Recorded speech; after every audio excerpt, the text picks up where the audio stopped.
How do I handle my boyfriend, male 35, who takes time for his new female friend, but not for me, female 34? I've been with my boyfriend for 5 years. We do not live together, but he spends most of his free time at my place. We don't live together because his poor credit prevents him from being on a lease for a bigger place that we would need. I don't want the financial burden on my salary alone. A lot of his freelance work is evenings and weekends while I work a 9-to-5 middle management job. At best, we see each other for a few hours in the evening and maybe a full day every other weekend when he's not with his 16-year-old twins. The evenings are usually me making food, him coming to eat, talk about his day, and sleep. Sometimes he prefers us to go out to eat, and sometimes he asks for advice on how to get more work. I have encouraged and coached him to grow his engagements significantly over the last few years. Several months ago, he connected with a female friend over a joint hobby. He's starting to hang out with her more and more. He joins her at the gym multiple times per week now. When I'm unavailable, he started to go out with her and her female friends and stays out late. I wouldn't have a problem with that if he didn't want to be in bed, sleeping within 2 hours of coming to see me, and shuts down around my friends. He tells me how great she is, how they can bond over similarly tough life experiences living on low income, how easy she is to talk to, how similar their sense of humor is. For me, he says he feels he needs to try to be a better man because I have a better job, educate myself constantly, that it's a good thing, but it's draining. He arranged a job interview for her. He bought her sports gear and organized some household items because she doesn't have money and would need them. He also took some of mine. Now he delays work in favor of activities with her. But when I ask him to spend time with me, he always tells me he needs a couple of hours of time back because he'll need to do some work. When I call him out, he says it's context dependent and that I don't understand, or that I don't get to tell him when he can or can't work. He gets really defensive, aggressive, and mean when I bring it up. We're having more and more arguments over stupid things like him not appreciating the tone of my question via text, or saying my friends don't respect him and consider him inferior to them. And all the interactions he has had with my friends, that was never the case. When I said I'm uncomfortable with how much time he spends with her, he first said that I have nothing to say because I've done day trips with my male best friends. At the beginning of our relationship, my friend was going through a rough divorce and then told me that he does activities with her because I'm not available when he has time during the day. He admitted that he would be uncomfortable with me spending that much time with a male friend. I feel increasing frustration. I talked to him about this multiple times. He assures me that he loves me and wants to spend his life with me, and that I'm just jealous that he found a new friend that he likes. Am I in the wrong for taking away a toy from my wife's 3-year-old nephew after he punched my 11-month-old daughter twice? My wife's sister and her husband came from Korea for a 1.5-month visit together with their 3-year-old son and their daughter. Their son is uncontrollable, does whatever he wants, and does not listen to his parents. When he does something wrong, they try to talk to him, but he ignores them. He does not understand no and does not care if you are upset or have a tense voice. He just laughs. I think he just does not understand because he was not taught, but maybe there's more to it. I'm not sure yet. I can see how much effort they put into talking, but it doesn't work. I think boys need discipline and an understanding of actions and consequences at this age. Otherwise, they'll go bananas. One day, my 11-month-old crawled up to him and I was looking to see what was going to happen when no one was around except me. She sat in front of him and all of a sudden, he punched her in the face. To my surprise, instead of facing consequences, he got rewarded by his mom reading him a book upstairs. Of course, she explained that the baby is small and that it is bad to do that. This moment confirmed an older suspicion I had. The boy does not get disciplined, though some might say I don't know everything, and it's true, I don't. But what I do know is that their reaction to this was wrong. Moving forward, he likes to play with the old toy kitchen that my 9-year-old has in the bedroom, and they decided to bring it down to the living room so he could play. While he was playing, my 11-month-old crawled up to the kitchen and started to play too. This time, I visibly understood that he did not want to share it, and he punched her again. This time, I came over and took away the kitchen, saying, "No more kitchen for you." He cried, of course, so they took him out to the playground to calm him down. My wife confronted me, visibly frustrated. She said he's just a boy and I don't understand how to raise 2 siblings of the same age. Maybe I don't, I said, but he should not have been rewarded for this behavior. Instead, he should have been disciplined. "This is not your place," she said. I replied, "This is exactly my place. This is my house, my kitchen, and this is the second time he punched my daughter. His parents do not discipline him and instead reward him for this behavior. So I did it instead." Everyone heard this. I created an uncomfortable environment because I said it out loud. But at the same time, I think their boys should start facing consequences for misbehavior. I have never raised a boy, so I might be utterly wrong. And yet, my inner voice tells me that there's some truth to what I said. A boy has to face consequences. Am I in the wrong? My cousin demanded my designer wedding dress for free, then called the cops when I said no. The original poster, let's call her Sarah, just got married in a stunning, custom-made $5,000 gown. She paid for every single penny of it by herself. Enter cousin Emily. Entitled.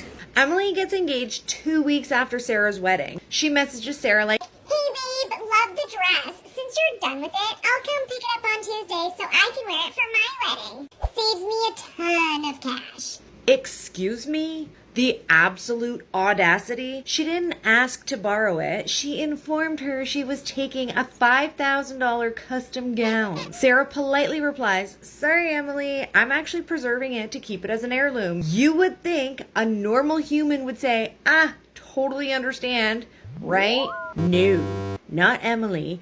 Emily blows up Sarah's phone, calling her selfish and greedy, and claims Sarah is ruining her special day. Tuesday rolls around and Sarah hears a knock at the door. It's the actual police. Emily called the cops and claimed Sarah stole her family heirloom dress and was refusing to return it. Sarah literally had to pull out her original designer receipt, bank statements, and wedding photos to prove to the officer the dress belonged to her. The police told Emily to leave her alone or face arrest for filing a false report. Now the aunt is calling Sarah a family ruiner.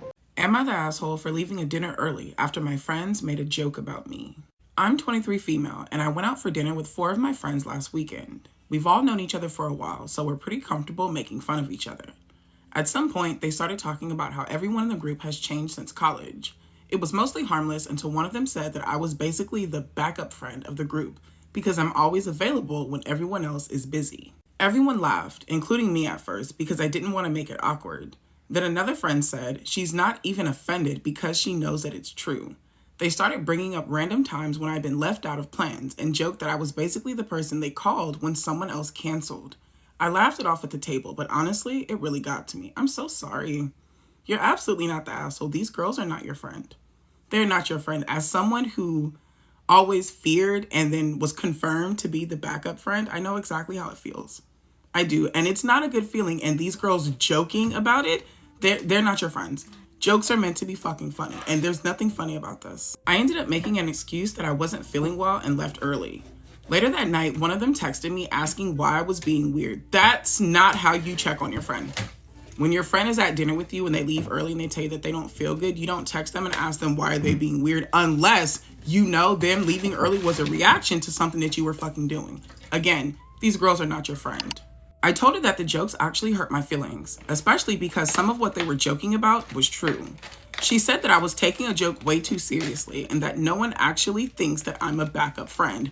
Pause. First of all, there's not a doubt in my goddamn mind that some of what they were talking about is an understatement. I feel like everything that they were talking about is exactly how they feel. They were not hesitating to tell you exactly how they felt about you. These girls do not like you. Second, go back. Somebody said she's not even offended because she knows that it's true. That just confirms this is exactly what the fuck they think about you. Someone literally said it's true. They know that nobody in this fucking friend group was joking when they were calling you the backup friend. You're not leaving because you're reading too deep into a fucking joke. No, you left because you realized you were in the presence of a group of fucking people that do not like you and they were not hesitating to show you that. I told her that if that's true, they probably shouldn't joke about something they know that I'm insecure about. She said that she didn't even know that I was insecure about it, and now everyone is apparently annoyed that I made the dinner awkward. No, what made the dinner awkward is at first, we're all going around lightheartedly insulting each other because that's what we do. That's the vibe of our friend group. But then when we get to OP, everybody collectively decides we're going to use this opportunity to just come down on her with examples of when we left her out to prove just how much of a backup friend she is to us. And because OP decided, ow, that hurts, I don't want to sit around and vibe with y'all no more because my feelings are hurt. Now she's in the wrong? Get the fuck out of here. Again, these girls are not your friend. I haven't spoken to them much since. Part of me thinks that I should have just laughed it off because they weren't trying to hurt me. Really? Is that what we think? Is that really what we think? But another part of me feels stupid for pretending that I was fine with it when I wasn't. So am I the asshole? No, baby, you're absolutely not the asshole. I'm very proud of you for getting up to leave. Yes, it was, not okay that you tried to laugh it off and pretend that you were okay in the moment, but that's all right because a lot of us react to different things differently. But once you realize that you were actually bothered by what they were saying, you got the fuck up and you left. The only asshole-ish thing that you're doing is trying to convince yourself that these girls were not trying to hurt you. Because it's really not that hard to not hurt someone that you call your friend. When you see someone that you love and you care for, it's extremely easy to not insult them, to not say things that you know will make them feel some type of way. It's really not that hard. These girls went out of their way to make sure that you knew and understood exactly how they felt about you, and then got upset when you decided that you were no longer going to sit around and be their verbal punching bag. Stop trying to convince yourself. When someone shows you who they are, believe them. P.S. I read and want to thank each one of you for all of your positive and friendly comments. I'm no longer friends with them anymore and will rebuild my life from now on and focus on my mental health. Much love to everyone. Good shit, baby. That is literally the best thing that you could possibly do for yourself. These girls were not your friend. They literally gave you examples of times that they purposely left you out of plans to then reach out to you because someone else was unable to go. They made fun of you for always being available, completely ignoring the fact that, yeah, bitch, I'm available all the time because my friends are purposely leaving me out of things. Girl, yeah. Leaving this group, the best possible thing that you could do for yourself. I hid a camera in my son's car and what I saw horrified me. Last month, my son, 17, got in a mild car accident. I was immensely disappointed in him and I made that very clear. As punishment, I decided to put him in lockdown. The set rule was that he couldn't leave the house unless given permission and he wasn't allowed out of my sight. Anyway, while my son was asleep, I decided to install a camera in his car. One of those cool shiny ones that aren't noticeable unless you search for them. I planted it in an air vent at the top, leaving the vent cracked open. My son isn't the brightest, so he would never think to search his car. He would never suspect a camera. After watching his actions over the week, I determined he had gotten his act together and could leave the house again. 3 weeks had passed and there was no suspicious activity on the car cam, so I decided it would be okay to let him drive. I regretted that decision almost instantly. He bolted out of the house and hopped in the car to head to his girlfriend's house without even letting me know. I'm quite annoyed that he didn't ask for permission, but I'll let it slide this time since it's her birthday and all. I started to watch the car cam intensely. He had gotten to her house a few minutes ago and he left her birthday present in the car. I knew he would head back to the car with her and I felt sick to my stomach thinking about what they might do. The door unlocked and he stepped into the back seat with his girlfriend behind him. "Happy birthday, babe," he spoke. "I know this is a big year for you, so I got you something extra special." He gave her a kiss and handed her the box. She shook it innocently and snickered. "I wonder what's inside." She ripped off the wrapping paper only to be met with a blindfold. A blindfold? What the heck was that for? "Babe, let me put it on you. I'm gonna take you somewhere special. It's gonna be a huge surprise." He crawled to the front of the car and started driving. I recognized the path he was taking, back home. I hadn't gotten his girlfriend anything for her birthday and he knew that. Why was he bringing her here? The car crept up the driveway. "Okay, babe, are you ready?" He put it in park and hopped out, headed straight to the passenger side. He slid the blindfold off his girlfriend, who wore a sickening grin on her face. "Take my hand, let's end her together." They locked eye contact and his girlfriend slid out of her pocket. My heart suddenly dropped to my gut. Thump, thump, thump, sharp knocking. "Mama, I'm home and I brought Brookie with me." This guy scammed me, so I ruined his life. Story time. So I used to be a private investigator, and about 3 years ago, I was hired to do a personal contract. The client was a super rich, sleazy snob, so we'll call him Steve. He hired my unit because he believed that his wife was cheating on him. And he was doing this so he could start the divorce process with some solid evidence. So he hired us for a 6-month contract, and he was to pay X amount at completion of the contract. So we set up surveillance all over their house and in the wife's car as well. And we had at least one member of the team watching her at all times. Day and night, we were watching their lives. So as time goes on, we're watching her and we very quickly realise that this woman is actually such a saint. For example, she volunteered at a soup kitchen. She also did some work at a children's hospital. One night, she even went out with one of the churches and did a canned food drive. And she did so many more, they're just the ones that I can remember. She was literally the definition of what a good human should be. On the other hand, the husband was a total arsehole. In fact, he was the one we caught bringing women home. And it was bad. It was sometimes like 2 or 3 a day. And that was only the stuff we managed to get from the surveillance in the house. So we arrived at the 4-month mark of the contract. This is basically where we show the client what we found and a bit of a report. So my agency go into this meeting with like 6 hours worth of video and audio reports. We then go to debrief and we basically say, look, we didn't find anything on her, maybe just 2 little parking tickets and then a speeding fine. But other than that, she'd done absolutely nothing wrong. And after we concluded the debrief, he looked stupefied.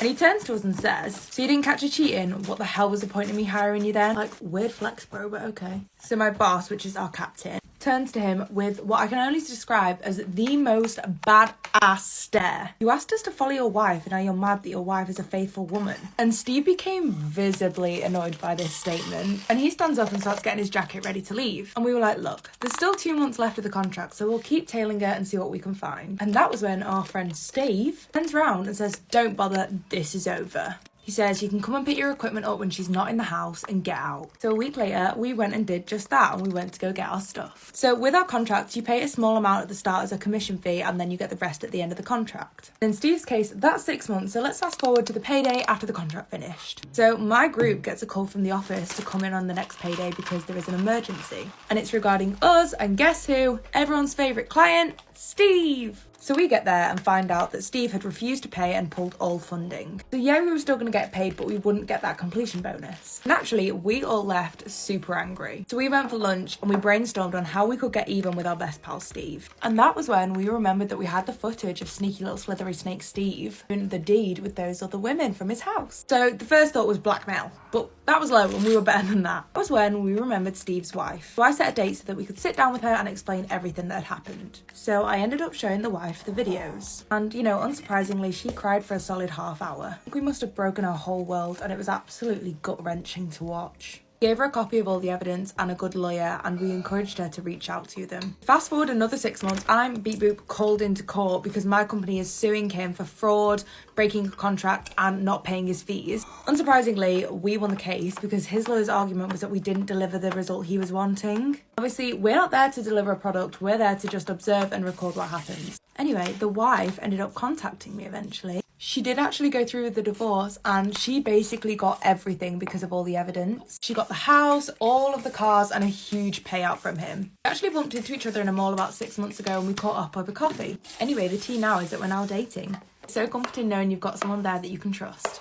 Crazy story time. I got the story through my Instagram DMs. Thank you so much to McKenna Her. So many years ago when McKenna was younger, she had a neighbor who had the exact same name as her, oddly enough. And they would go around to houses in their neighborhood and play detective and try to figure out clues and whatnot. There weren't that many houses on their street or around them, and they were pretty close with all of their neighbors, so they would just kind of go to all of these different houses. One day, McKenna and her neighbor McKenna decide to go to the neighbor McKenna's house to play detective. When they get there, they're on the back porch and they're finding their clues and everything, and they find these little spots and marks that kind of look like blood. Her dad was the only one home at the time, and so they just decided to keep looking around and playing the game. As they continue, they find more and more of these weird red spots, and McKenna turns to her neighbor and jokes around and says, "What if your dad is a murderer?" And of course they're joking and they just laugh it off. One day down the road, he goes missing, and they cannot find him for like a week. After that week, the cops end up finding his car near a bridge, and inside the car is a note. In the note, he admits to unaliving his own mother by her 15 times. And this is a picture of McKenna's father, who is to this day still in jail. But what's crazy about this story is that one day down the road, he ends up doing this to his mother. But years before, McKenna found those really convincing looking blood stains everywhere outside. So they believe that he has not only done this to his mother, but somebody else, because years before they found some suspicious looking blood stains, right? And the proof is in the pudding. Here's the article that she sent me. It's crazy to think that so many things can happen as you're a kid and you don't realize it until you grow up or somebody gets arrested. I don't know, guys. Let me know in the comments if you think that he had done this before. And if you have a crazy story, make sure to DM it to me on Instagram, and of course follow me and follow for more stories. Am I wrong for being upset with the clothes my granddaughter wore on her way out of the maternity ward? I know it sounds silly, but I would really love an outside opinion, and I'll accept any judgment. I have 4 children and 5 grandchildren, and for all of my grandchildren, I made a knitted clothes and hat for them to come out. It began with my first grandchild, and all the ones that followed, my kids asked me to do it. It's customary in my country for clothes to be a certain color to represent something good like health, peace, and protection. Now, I don't do this professionally and I work, so it's something I do in my spare time, and it takes months. I also want to say I never force my children to accept it. Actually, they ask right after they announce their pregnancy. And that's exactly what happened with my oldest daughter, Pam. She told me she was pregnant and asked me to make it for her daughter, and of course I said I would. She picked the color red, and honestly, it was one of the prettiest jobs I've ever done and finished within 7 months of her pregnancy. She gave birth about 20 days ago, and my granddaughter was born healthy, perfect, and bright. but I was heartbroken on their way out when I found out my granddaughter would not wear the clothes I made. Instead, she was wearing clothes that Pam got from her in-laws from a very expensive brand like Gucci. I said nothing to my daughter about it, but in a conversation with my son, I just vented that I was heartbroken. It's just upsetting to me because she did ask me. Am I wrong for being upset with the clothes my granddaughter wore on her way out of the maternity ward? I was heartbroken when they came out and I found out my granddaughter would not wear the clothes I made but ones Pam got from her in-laws.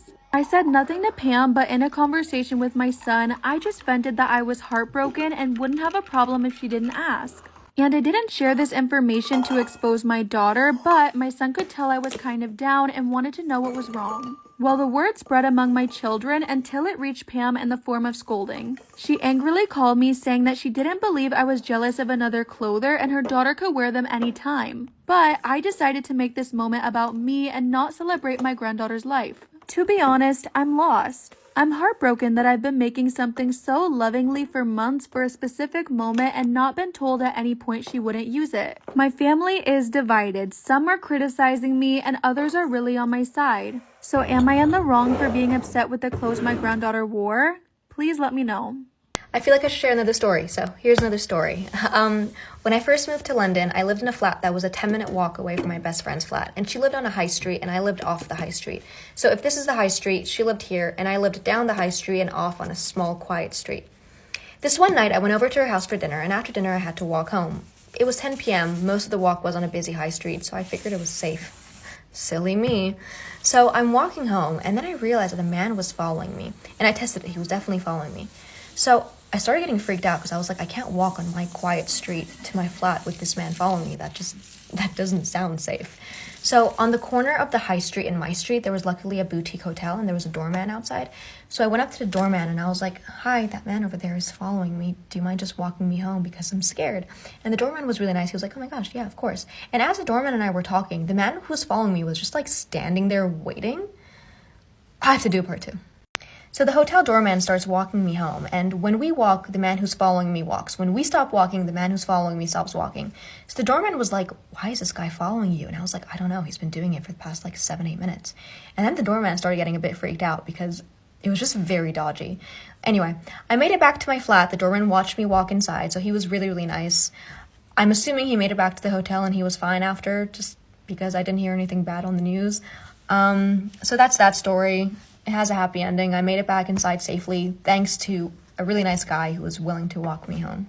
I, female 27, have been married to my wonderful husband, male 30, for 5 years, but we've been together for 7 years total. In all that time, my parents, female 58 and male 60, have never really taken a shining to him, but everyone has always been amicable. That is, everyone except my sister, female 22, who seems to think that the world revolves around her. She is the light of my parents' lives, and can do absolutely no wrong in their eyes. Simply put, my husband and I generally keep our distance from her. Last weekend was my dad's 60th birthday, and everyone was invited.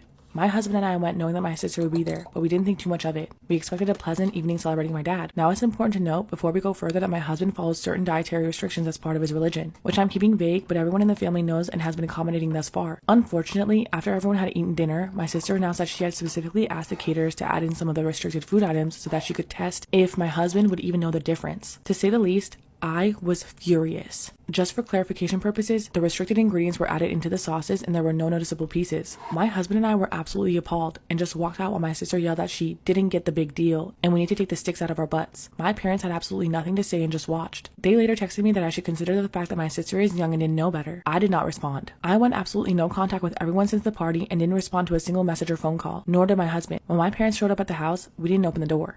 When they showed up at my work, I didn't go to reception. I haven't laid eyes on them at all. Today, some cops came knocking on my door saying that they had received a missing persons report and were looking for me. Fortunately, that was all solved quickly in that I never actually went missing. But now my friends are saying that I wasted police resources when I could have just texted my parents back saying that I didn't want to hear from them. I just feel like a grown woman should not have to justify where she is to her parents. So, am I in the wrong for disappearing and causing my parents to lodge a missing persons report? I was in class on Zoom. I wanted to go to sleep, honestly, because like when I'm tired, I go to sleep. I end up falling asleep and then class ends and everyone starts leaving the class. Except me, because I was like in a whole other universe at this point. I was dreaming, I was flying. At this point, me and the teacher are alone in the call. This is the best part! Then the teacher starts talking to me and he's like, Samantha, wake up. Samantha, please. Samantha, you have another class. He woke me up, but I was half awake, so I didn't really know what was going on. So I thought it was my brother waking me up, and I straight up yelled. I was like, shut up, you fat booger. And so then I realized, oh shit, I just called my teacher a fat booger. And now he scheduled a parent conference. I'm going on Monday, so I'm really excited. Am I wrong for leaving my husband at home while I spend the week at my brother's because of how he buys groceries? I've been with my husband for 17 years and overall things have been great. We've had a few rough patches, but what's important to note is that he earns more than me and is the main provider. With that being said, I have a substantial trust fund that ensures we're financially stable. I work part-time as a teacher while attending university, earning less than him, and most of my income goes towards tuition. Our household income exceeds $200,000 annually, but one ongoing issue is my husband's frugality. He likes to control my spending and have the final say on how he uses his earnings. And it's worth mentioning that I've never used any of his income and have no intention to do so. However, the main point of contention between us is his frequent visits to the food banks. Despite having more than enough food at home, he insists on going to food banks to save money. He intentionally looks disheveled and uses our beat-up car to blend in, even though he's never experienced food scarcity. Am I wrong for leaving my husband at home while I spend the week at my brother's because of how he buys groceries? I've explained to him the need for food donations in our community, even showing him social media posts from local food banks.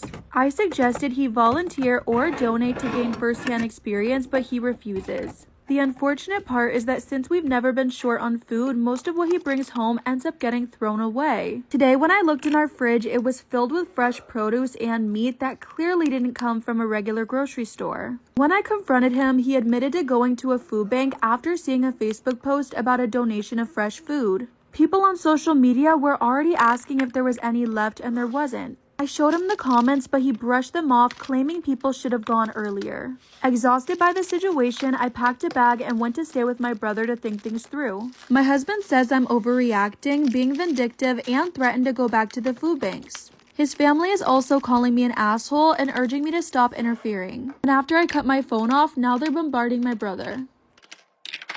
Story time about one of the most horrific experiences I ever had as an introvert. When I was 15, I went to a basketball game with my dad, and it was a Lakers game to be specific. At one point during the game, during intermission, the kiss cam came on, which, as most of you know, the kiss cam is just a camera that zooms in on couples and asks them to kiss in front of the entire arena. It's like on a big screen. So the kiss cam is on, it's going to a bunch of people, they're all kissing, it's really, really cute.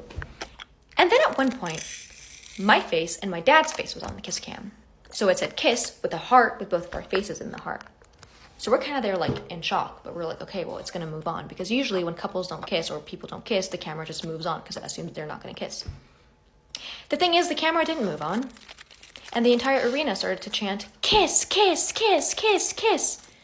And after 40 seconds of chanting kiss without us kissing, the entire arena started to boo at us for not kissing. Entire arena booing at us. 15 years old, introvert.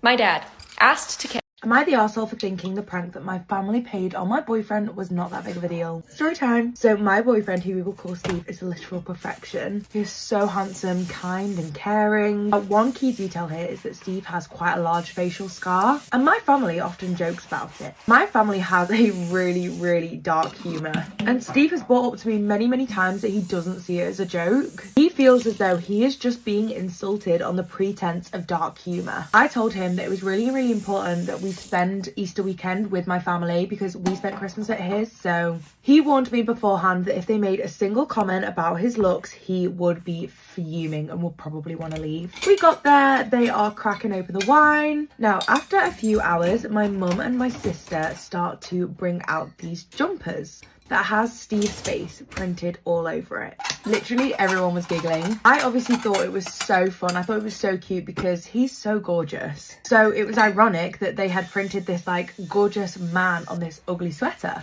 Now I think it's obviously brilliant, but when I look at Steve, he is almost in tears. He looks at me so disappointed, shakes his head, gets his car and leaves. My mum then starts bawling her eyes out because she said it was just obviously a joke and would never ever want to upset someone. My dad told me that Steve needed to man up about the whole situation and that it was just all for fun. As soon as we got home, he kicked off. He told me I was a real arsehole for putting him in that situation. I said that he was trying to make it out that this was all my fault when it was all my family's doing. This whole argument ended by me saying, Steve, I'm sorry that you were offended by this whole joke, but you didn't have to ruin the whole day for it. So now we aren't speaking at all. And he's told me to get in contact when I realise that I'm in the wrong here. I'm still really struggling with that. So what do you think? Am I the arsehole here? Yeah. Yes, you are. My 26 female, boyfriend, 27 male, falsely staged a drug intervention for me. I'm not addicted to drugs. What do I do? I've 26 female, been with my boyfriend, 27 male, for 3 years. Our relationship has had absolutely no issues before this incident. He has been the perfect and most loving partner. However, last week, I came home from work to an intervention with all of my close family and friends, orchestrated by my boyfriend, who has apparently convinced them I'm a drug addict. For context, I have no history of drug use, no behavioral signs that would suggest addiction, and no reason for him to believe otherwise. I believe he knows I'm not on drugs because he has said things to my mom and sister that he knows to be untrue. That things have gone missing around the house, they haven't. That I've used his credit card to withdraw money, I don't even have his card details. And that I've been acting erratically, absolutely nothing out of the ordinary. When I confronted him about all of this, he said, quote, "It's not about the drugs. It's about making sure you're safe." What? My partner is a psychologist and has convinced my entire family I am displaying all the hallmark signs of drug addiction. They all insist I'm in denial and that I need help. No one is willing to entertain my denials at all. My mom says she isn't willing to have me over to her house, and my sister won't allow me to see my nieces until I go to rehab. Whoa, what? Based on the conversations with my family and friends, I believe he's been spinning this story for several months now prior to staging the intervention. I am super embarrassed as he organized for practically all of my close friends, family, and even a work colleague to attend the intervention. But more than that, I feel utterly betrayed and confused. I can't understand his motivation for doing this. Can anyone offer me some insight as to what is prompting this otherwise normal man to do this? Whew. I'm terrified. Am I the asshole for telling my fiance I don't want my Temu engagement ring? My 27 female fiance, 29 male, proposed to me a few weeks ago. It caught me completely by surprise, but we've been together for 3 years and things have been going great, so I was really excited and said yes. I really liked the ring when I first saw it, and my friends and family all think it is stunning. It's an oval cut with diamonds across the band. I asked where he got it, and he wouldn't tell me where, but that he got a great deal on it. I didn't think anything of it until yesterday. We were in bed, and I asked him if it was diamond or moissanite, mainly out of curiosity. I don't have a preference, by the way. He said he didn't know and would have to look it up. When I glanced over at his phone, he was in the Temu app. No. I asked him if he got it from there, and he didn't respond. So I asked again, and he responded with something like, quote, "Does it matter?" and left the room and ended up sleeping on the couch. I spent all night so confused. Today, I decided to download the app and look up my ring and found one that looks identical. I found the exact ring, and it is listed at $38.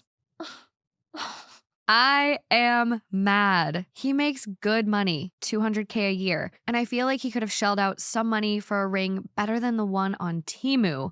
Am I the asshole for telling him I don't want it? Oh my goodness. No. Temu? And walking out of the room and sleeping on the couch after that short of a discussion is a little bit crazy to me. We do have an update. He came home this morning while I was in a work from home meeting. These comments made my head spin all night. I got like 3 hours of sleep, so I admit I may be in the wrong for bringing up his finances, but I did. The gold digger rumors. When we met, I was making more than him and often paying for his things. His high-paying job is a recent development. I have my own money and don't need his. I asked him what was going on, if there was anything he needed to tell me, if he was testing me by doing this. Well, that really set him off. Quote, "What kind of person do you think I am? You think I'm a cheapskate? A liar? You obviously think really poorly of me." But still, he never gave me a reason. So I asked why he was deflecting every question to victimize himself and to avoid my questions. He tried to leave again. This is not that big of a deal. It's $38 either way, guys. Come on. Let's just talk about Let's it. talk about it. So I tried de-escalating and told him I see where he's coming from, but I need to know if he still loves me. He was immediately apologetic and still wants to get married. He said I can just pick my ring out and buy it with my own money. He said he's sick of talking about this and it's water under the bridge now. Honey, you barely talked about it. You're already tired? He's acting like his normal self again since this conversation. I hear him out there, skipping around and humming to himself all happily, and it's actually pissing me off. Maybe I'm being dramatic, but I don't think I can handle a marriage with someone like this. Yeah, buddy. Oh, no. What? Am I the asshole for breaking my husband's golf clubs after he left me alone with our newborn twins? I, 28 female, recently gave birth to our twin babies, a boy, Oliver, and girl, Lily. They're almost 9 weeks old now, and while I'm overjoyed to be a mom, I've never felt more physically and emotionally drained in my life. I suffered from postpartum hemorrhage right after delivery and lost so much blood that I had to be rushed into emergency surgery. I nearly died. I was in the hospital for almost 2 weeks recovering. The physical recovery has been brutal, but the emotional toll is even worse, and I feel like I'm drowning every single day. My husband, Matt, 32 male, was helpful while I was recovering in the hospital, but once we got home, he checked out. He works a 9-to-5 job, but instead of helping when he's home, he escapes to his man cave to play video games or go out with friends. I'm left alone to care for twins, and the exhaustion has become unbearable. I've been having terrible complications from the hemorrhage, constant pain, weakness, and intense anxiety. I still can't walk properly without getting dizzy, and breastfeeding has been a nightmare. Lily struggles to latch, which leads to bleeding nipples, and every feeding session feels like torture. I've tried to ask Matt for help, but every time I do, he brushes me off. His go-to excuse is that I'm on maternity leave and this is what moms do. He says he needs to decompress after work and that I should be grateful he's working to provide for us. Meanwhile, I'm lucky if I get 30 minutes of sleep in between feedings and I'm running on pure adrenaline. Last week, after another exhausting day with no help, I tried to talk to him about how I felt I was drowning. His response? He asked when we are going to be able to sleep together again. He said it's been 2 months and I'm getting frustrated. I was speechless. My body hasn't even fully healed from the traumatic birth, and he was acting like I was depriving him. When I tried to explain how much pain I was in, both physically and emotionally, he rolled his eyes and said, "Other women bounce back after having babies. It's not that hard. You gotta stop using it as an excuse." I felt so ashamed in that moment, like I wasn't good enough, wasn't recovering fast enough, wasn't being enough for him. It's not like I didn't want to be intimate with him again. I missed the closeness we used to have.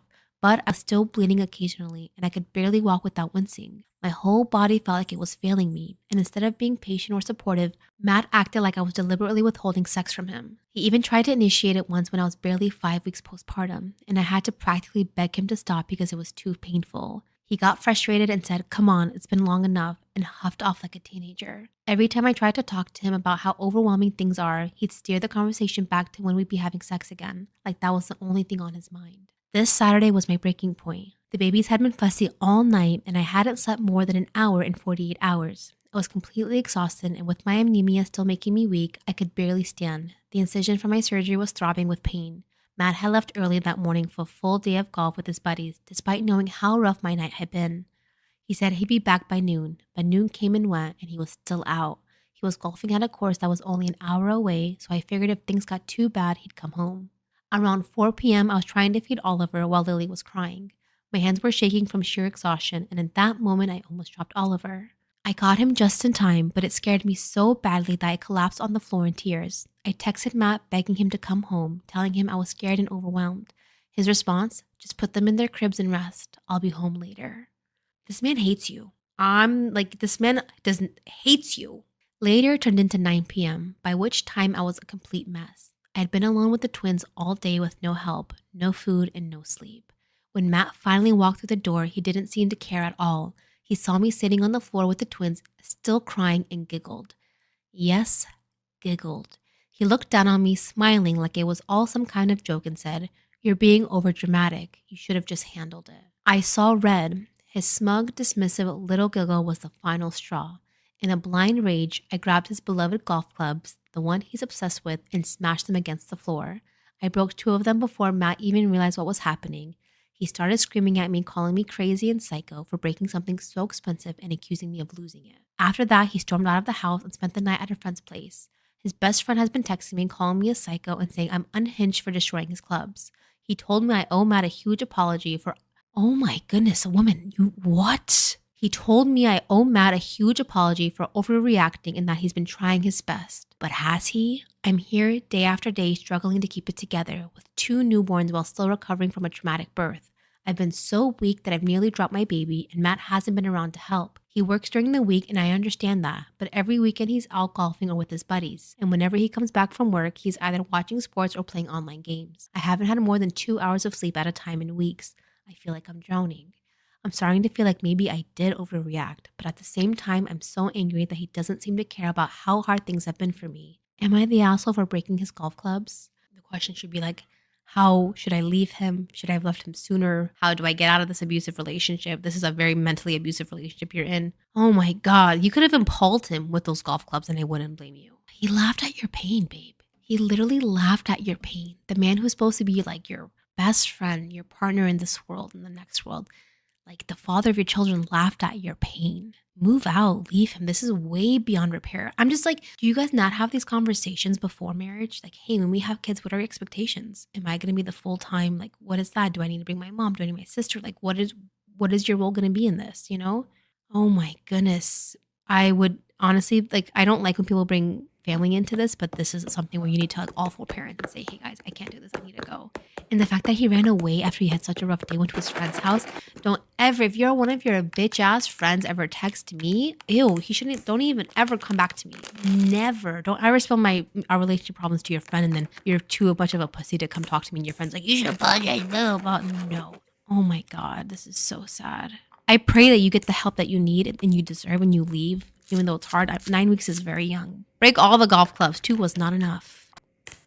My 31 female husband, 32 male, has been killing my houseplants with bleach. I have many, many houseplants and even some that were quite expensive and were gifts from my sister. Within the last 6 months, at least a third of my plants have died. I have had houseplants my whole life due to my late mother's own love of houseplants, and I know a lot about plants. The death of the plants didn't seem related to a lack of light or inconsistent watering or a lack of nutrients or even root rot. They just died very suddenly. I tried to not let it upset me too much because plants die, and it was not any of the expensive ones until now. My sister gave me a 5-leaf Monstera albo rooted plant for my birthday 2 months ago. It was beautiful. This morning, I was crying pretty hard about it as I unpotted it and took a look at the roots, and I was looking hard at this plant and roots to see if its death was pest related, and that's when I noticed a smell. I sniffed my potting mix and I smelled bleach.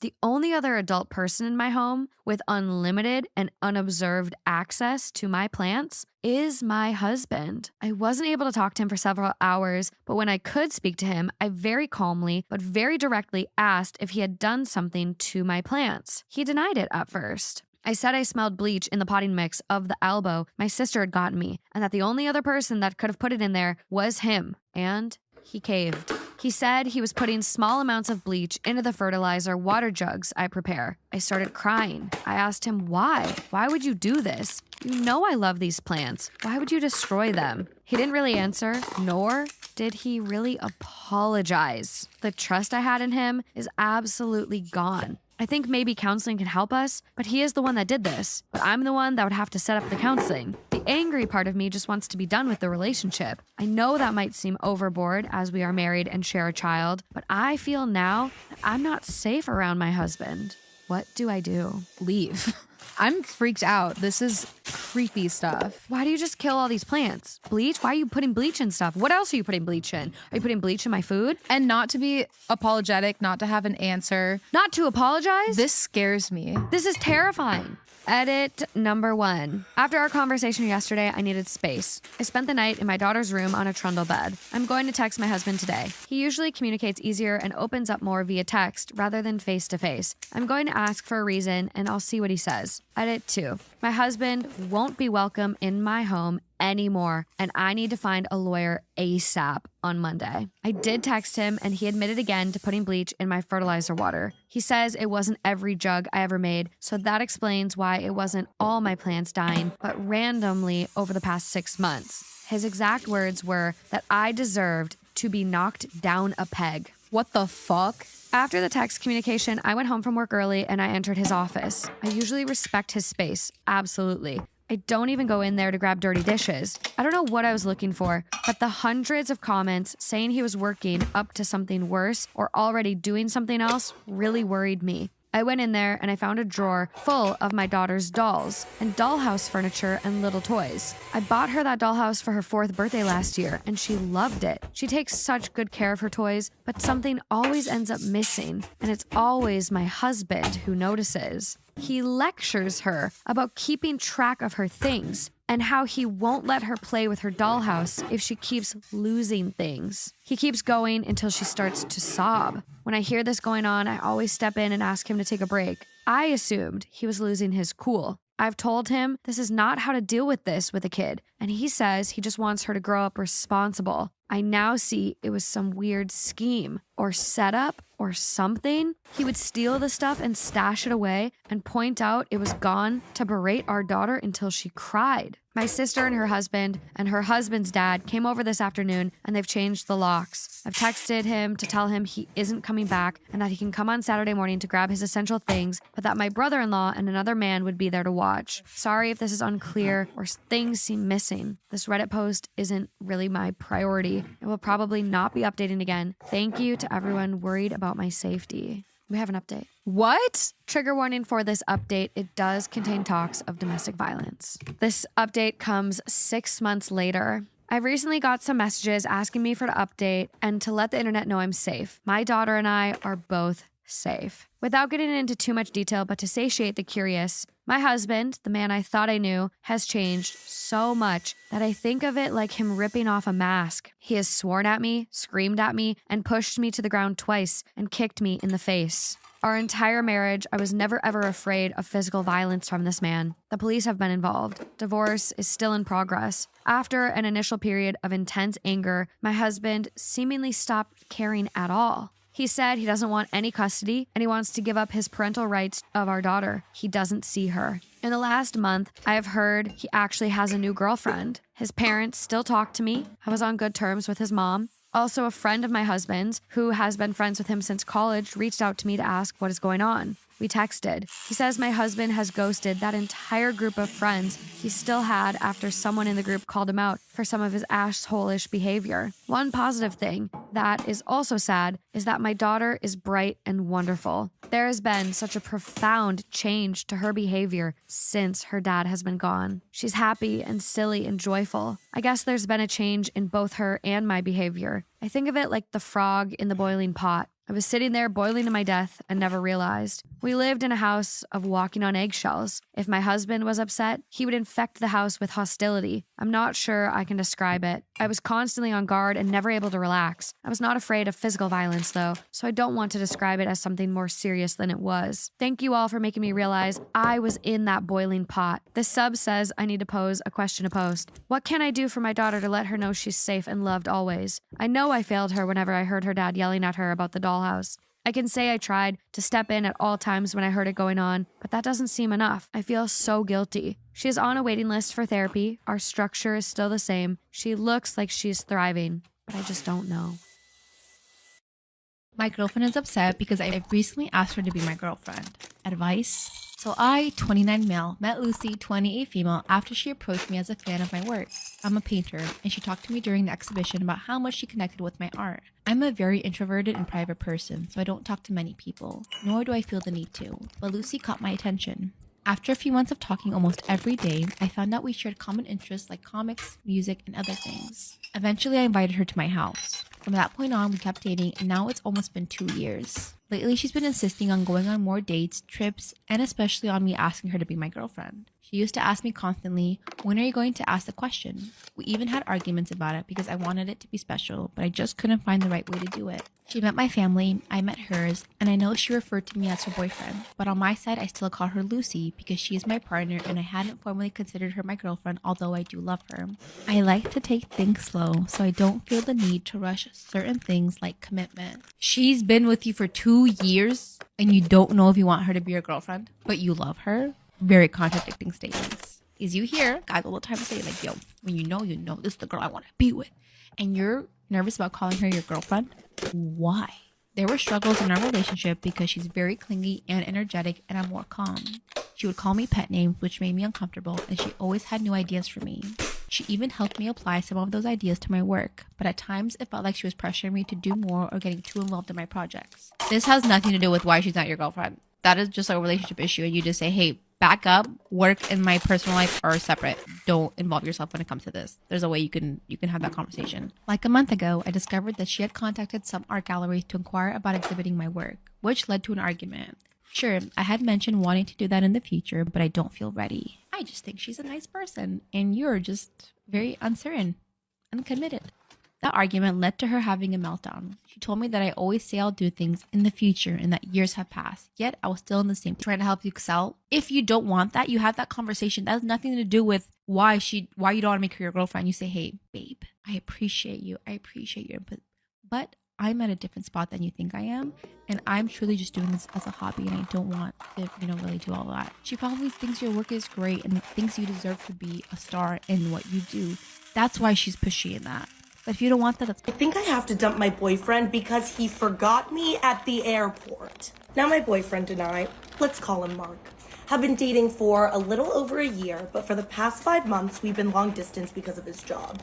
Our 1.5-year anniversary was coming up, so I thought it would be a very cute little idea for me to get on a plane. Now, we live about a 12-hour drive from each other, but it's only about an 1.5-hour plane flight, so I didn't think it was too bad. I thought we would have a cute little weekend together. Yeah, we did not have a cute little weekend together. So I wake up that Friday I'm supposed to leave, and I'm immediately Snapchatting him photos of me getting ready, sending him a little text that I'm on my way to the airport. I'm so excited to see him. No response. Absolutely none.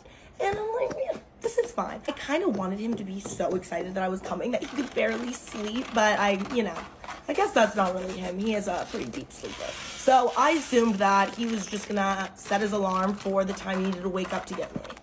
He lives about an hour drive from the airport I was flying into, so I was a little nervous when before I took off, he still wasn't answering me because, again, my flight was only an 1.5 hours. I'm like, were you not even gonna try to look nice before you saw me? Are you just gonna roll out of bed and come get, whatever? You wanna know something sad, and I'm gonna admit this. I bought Wi-Fi on the plane, okay?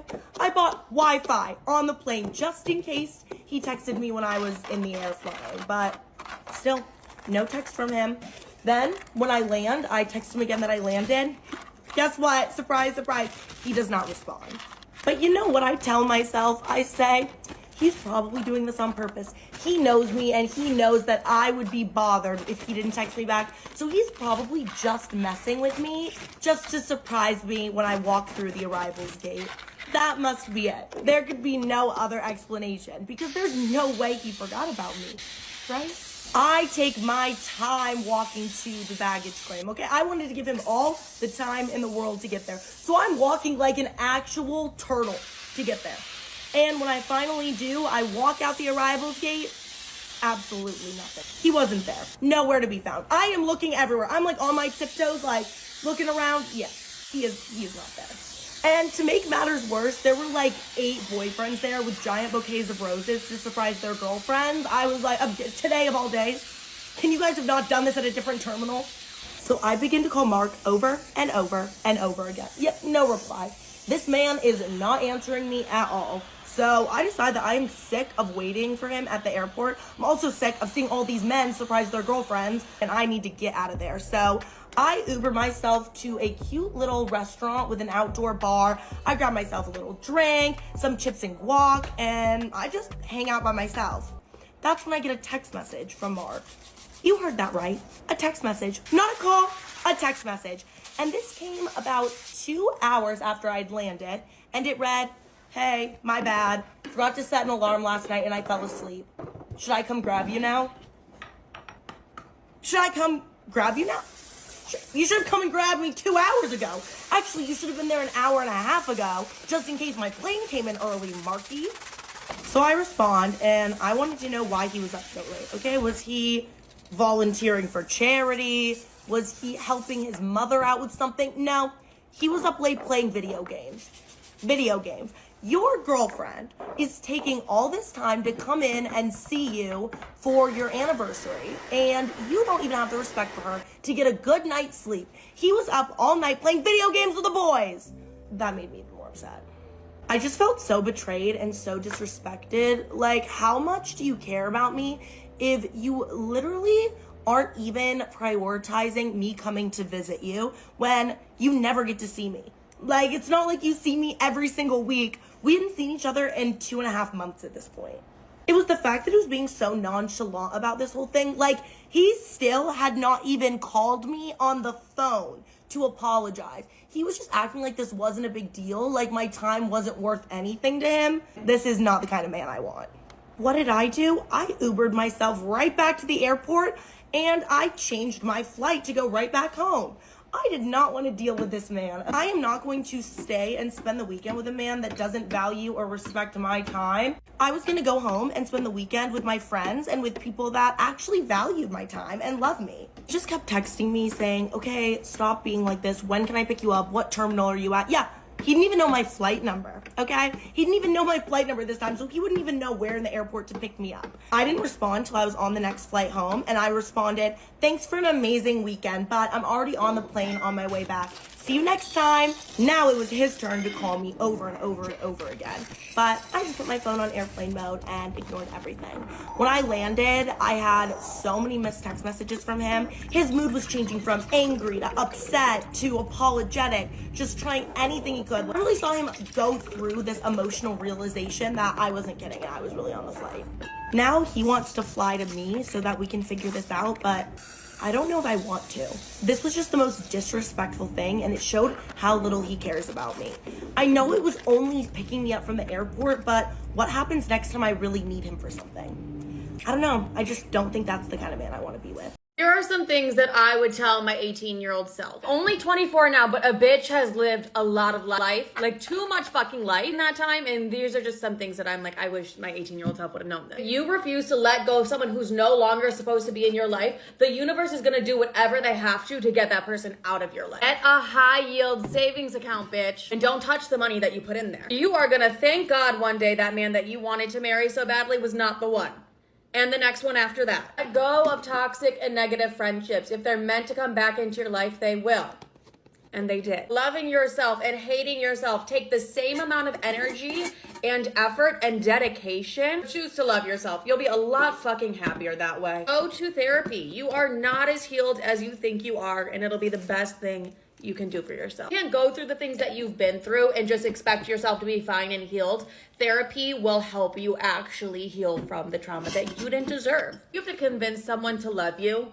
They don't love you. Your trauma from a toxic household does not determine if you're going to be successful or not. You determine that. Don't let a man take away your youth with empty promises. Boyfriends will come and go even if they feel like they're permanent, but your girlfriends will be there forever. So make sure you're making memories with them a priority. I can't remember a fucking thing I did with that loser ex that I was dating for 2 years, but I vividly remember every single night with my girlfriends. Your looks and your body is the least interesting thing about you. Have a small circle and be careful who you let in. Living in fight or flight is not normal, and you don't have to live like that anymore. Do exactly what scares you. If you're scared to do something, that means the payoff is gonna be so fucking worth it. Just because you tried something and it didn't work out does not mean you failed. Be around people who make you love life. Do not spend money that you do not have. Those are just some things I wish I knew at 18, so if any of those help you, love you. It's a rough world out there, but you know what? At least we have each other. Am I the asshole for refusing to cook for my wife's pregnant sister and telling her she has a husband who can do it? I, 31 male, have been married to my wife, Sage, 30 female, for 6 years.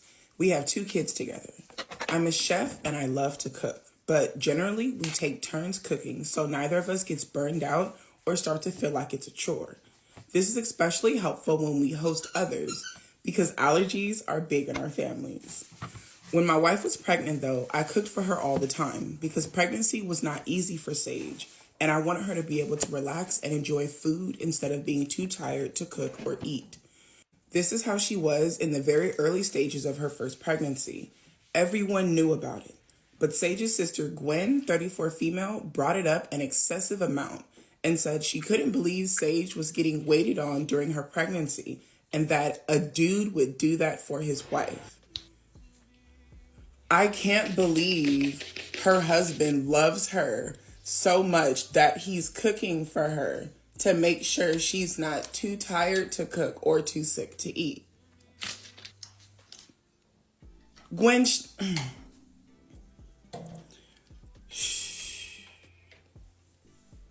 shut the fuck up.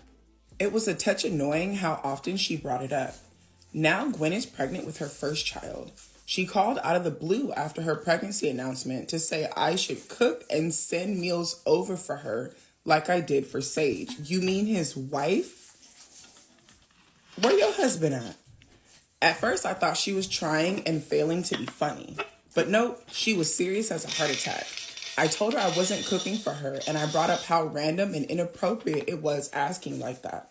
She told me that we're family and she's pregnant, and I should want her to rest as much as I had wanted Sage resting during both of her pregnancies because she's carrying his children.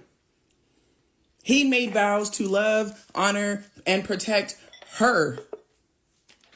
You unfortunately just came along because you're related. Like, Gwen, honey, baby, where the fuck your husband at? Where your husband at? Where the motherfucker that knocked you up? Like, shouldn't you be telling him? You see how her husband treated her? You should be treating me like she was treated. You don't go to her husband and say, treat me the same way you treated your wife. Gwen, where the fuck is your husband? Where your husband at? I told Gwen, Sage is my wife, so it's different. I told her that she has a husband to cook for her if that's what she wants. She told me her husband would never, and I should try being a good brother-in-law. Y'all don't think that's weird? My husband would never do it. So because you're my brother-in-law, you should do it. That's weird. That is weird to me, especially when it comes to shit like this. Ma'am, why did you get pregnant by him if you knew he wasn't gonna take care of you? Gwen, that's strange. Stop it. Knock it off. I told her brother-in-law doesn't equal spouse. Gwen tried to talk Sage into convincing me, but the two of them were never close. So Sage just rolled her eyes and told her where to go. Even she couldn't believe that Gwen was for real. Gwen's reaction of being told no by both of us was to run to her parents and tell them I refused to help her out. And she told them she was struggling and had just wanted some help. They asked why I couldn't do it occasionally, since Gwen's husband is too much of an ass to do it. I told them it was a lot to ask and we weren't that close to her. When Gwen realized her parents hadn't convinced me or convinced Sage to convince me, she called back and said I was an ass for not helping my family and for rubbing her husband's lack of consideration for her in her face. Wait, bitch, what? So I'm starting to feel like this will become such a huge deal now, and I'm doubting myself. Am I the asshole? What? Oh, wait.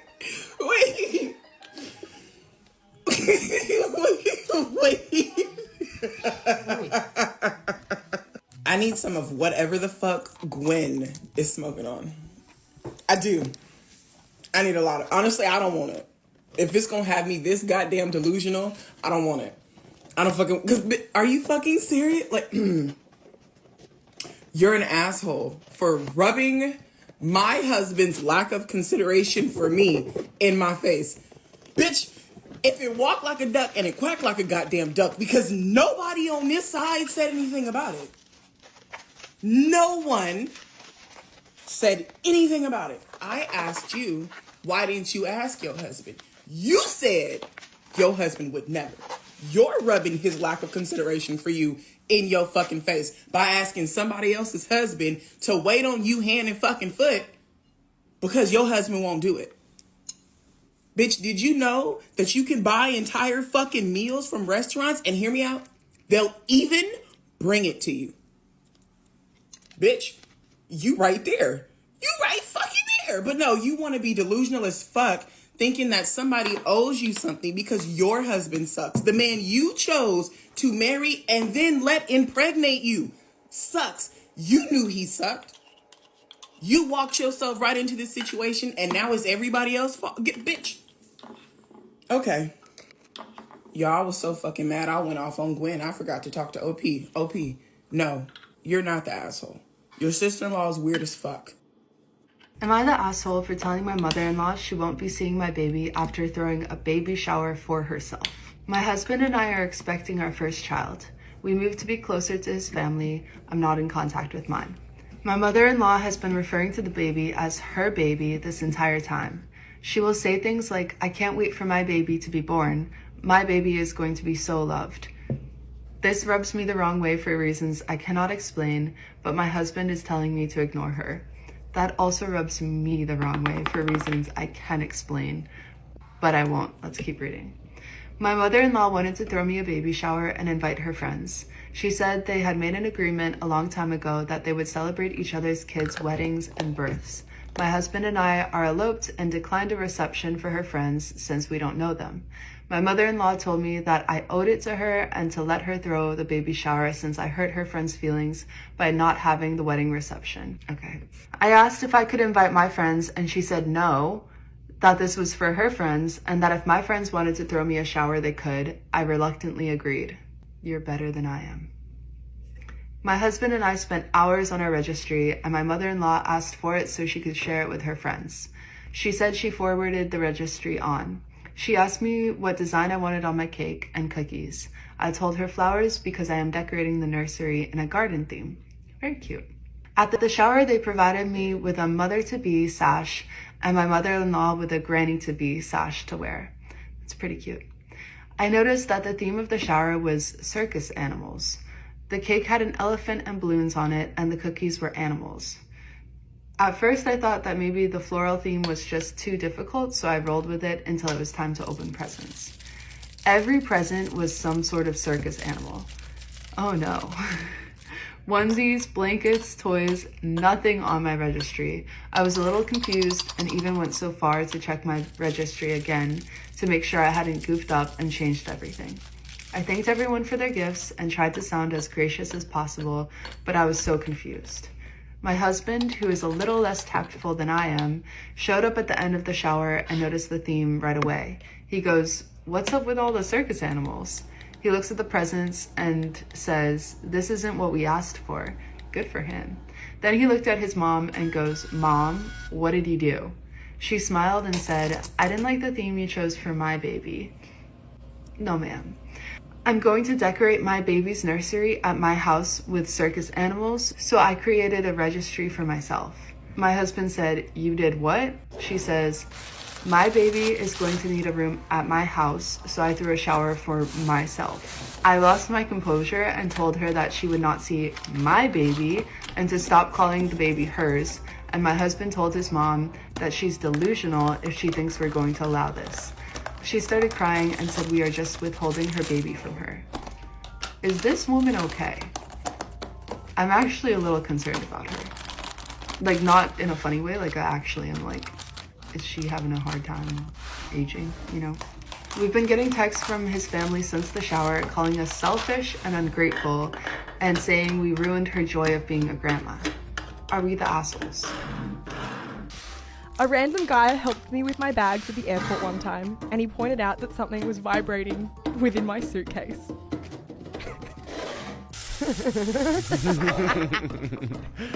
I'm just watching Annabelle's facial expressions.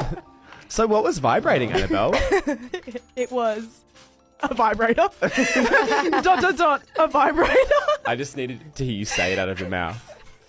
Okay, well, why was it in your bag?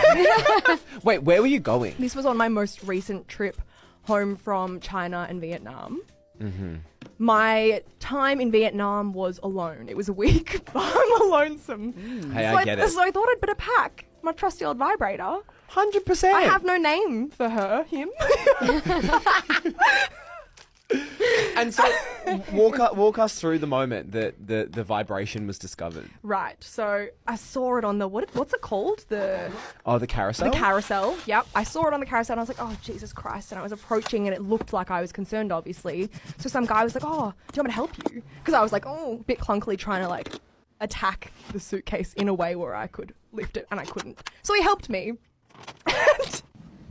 And he's like, oh, something vibrating in there. And I'm like, oh, I don't know what it could be. And then there's this like awkward pause because I think the next natural step would be for me to maybe like see what's inside, to take it out, to turn it off. But I knew exactly what it was. So I was like, oh, that's so strange. Anyway, thanks. And I just left because I was like, I don't want to tell you. I don't want to show you. I don't want to. This isn't show and tell. Thank you for your service, but goodbye. Interesting story. Yes. I wonder when the vibrator actually, clicked into gear, because Yeah, that's I am also hard. thinking, well, that's a long trip for this vibrator to be vibrating. That's a good point. without the batteries running dry. Yeah. Your suitcase. Talk to me about it. Does it have a hard shell? Soft. What color is it? It's like a blue, but one of those like turquoisey blues. What color's the vibrator? Pink. Okay, she's answering quickly. Yeah. Okay. Well, because I do have a vibrator. Yeah. Just wasn't going to say. Oh, okay. I don't know. I am going to say that it's true because I really fucking hope it is. What do you think, Rubes? I think so as well, and for the same reasons. This is such a funny story. Like, you walking away with it vibrating in the suitcase, you just laugh all day about that. You're like, how is this actually happening to me right now? The imagery of Annabelle Lee walking through the airport with a vibrating bag is just something that I need in my life. It is true. You're Yay! Oh my god! I love that. The worst part is I didn't turn it off until I got home. So like I put the bag into the Uber car and went home and it was vibrating the whole time, but I was like, I actually can't be fucked finding a spot to take it out and turn it off. Yeah, I know. Well, outside near the Uber pickup. Like, exactly. Shut the fuck up. I was like wishfully hoping it was truth, but expecting it not to be true. But it was actually true. Am I the asshole for suggesting bridesmaid gets a part-time job? I, 32 female, am getting married this fall about 3,000 miles away in our hometown. Most of the people in our wedding still live there, but a few bridesmaids live locally. One of them, 27 female, we'll call her Erica, is unemployed. She finished her MA 3 years ago, but hasn't worked for the last 2 years. She had a job when she said yes to belong in the wedding, but lost it a few months later, and told me she would not be able to fly over all 3 times for the celebrations. Dress fitting, beach party, wedding.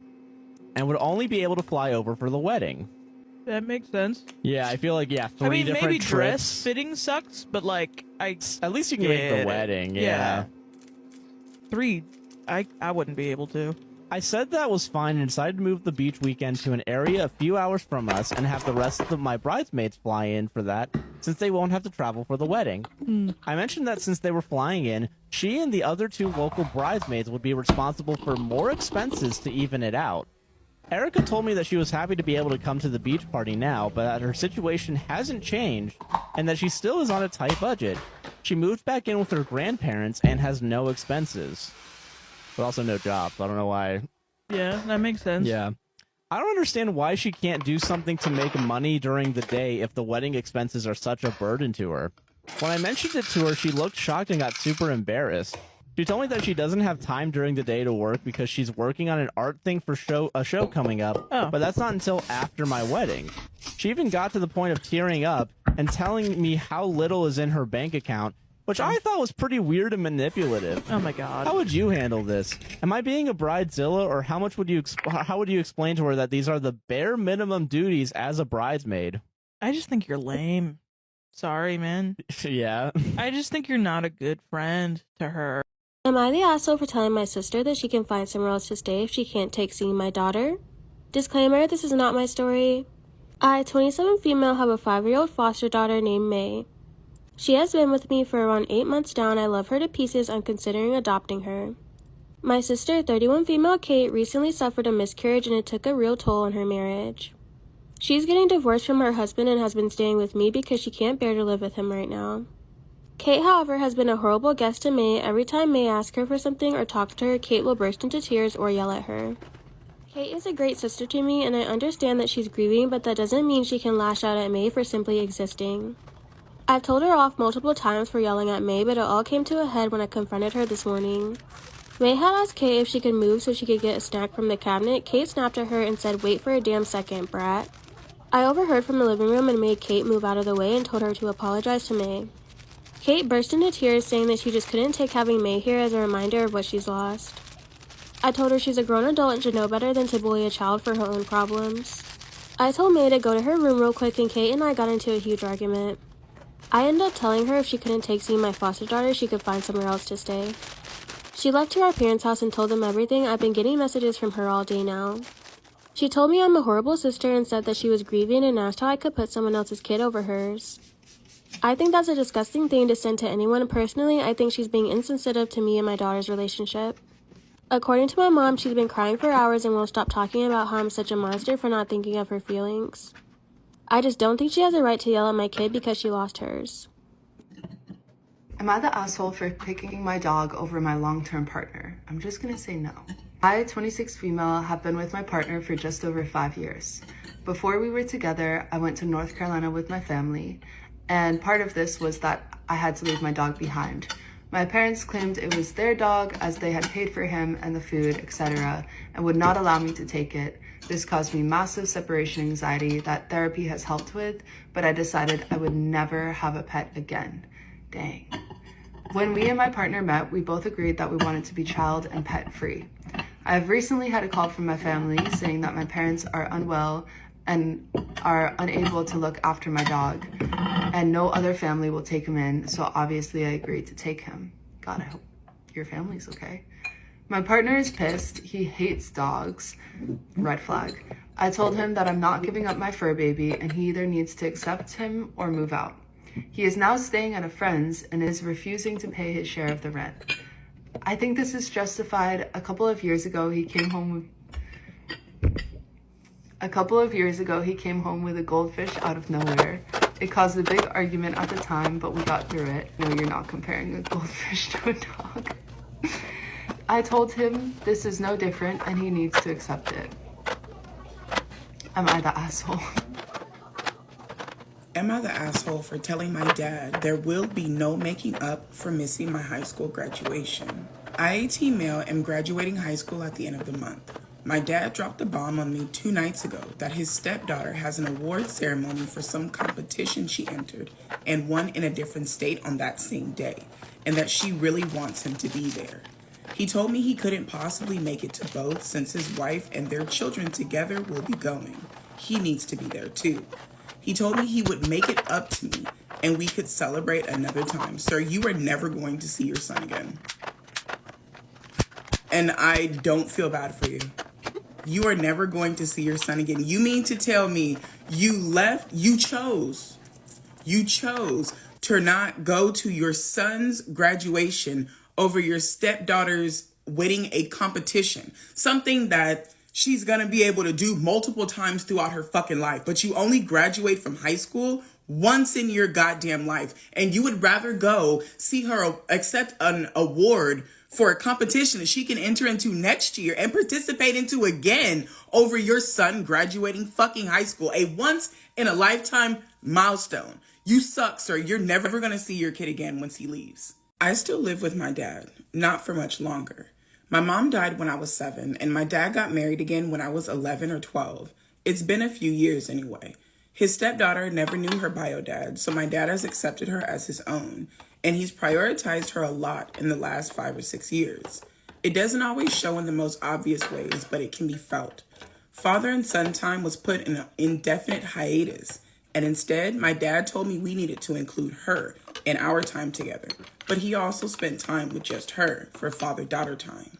I brought it up to my dad, and he told me I wasn't exactly making an effort to be closer to her, so he wanted us all to bond and didn't want me to just focus on my relationship with him. What type of shit is that? We can't just have our one-on-one father and son time because we need to focus on including her and making her feel like a part of the family. But you need to understand that I am going to have father-daughter time with her because I want to focus on my relationship with her. But you need to work on getting close to her and not focus on my relationship with you. That's bullshit.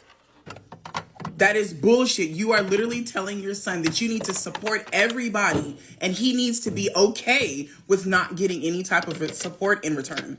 That is fucked up. That is so fucked up. This boy was 11 or 12 when his dad remarried.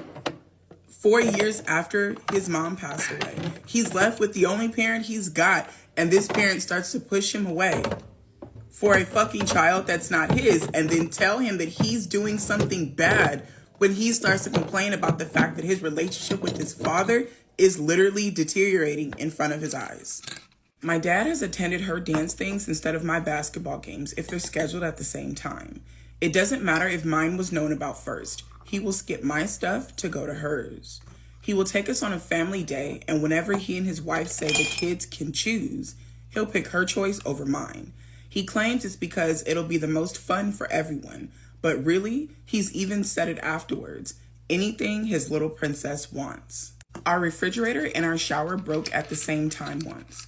His stepdaughter's birthday was coming up, so he took money from my birthday fund to pay for that stuff, so that his stepdaughter would definitely get what she wanted. It was a Barbie house thing and a whole fashion set, and they were about $250.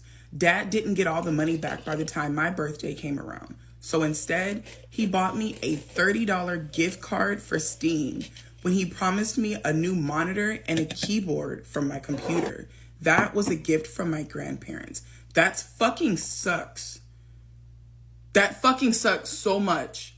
You had the money to pay for the necessary repairs that you needed, but instead, you took the money from your son's birthday fund because you wanted to make sure that your stepdaughter's birthday was perfect.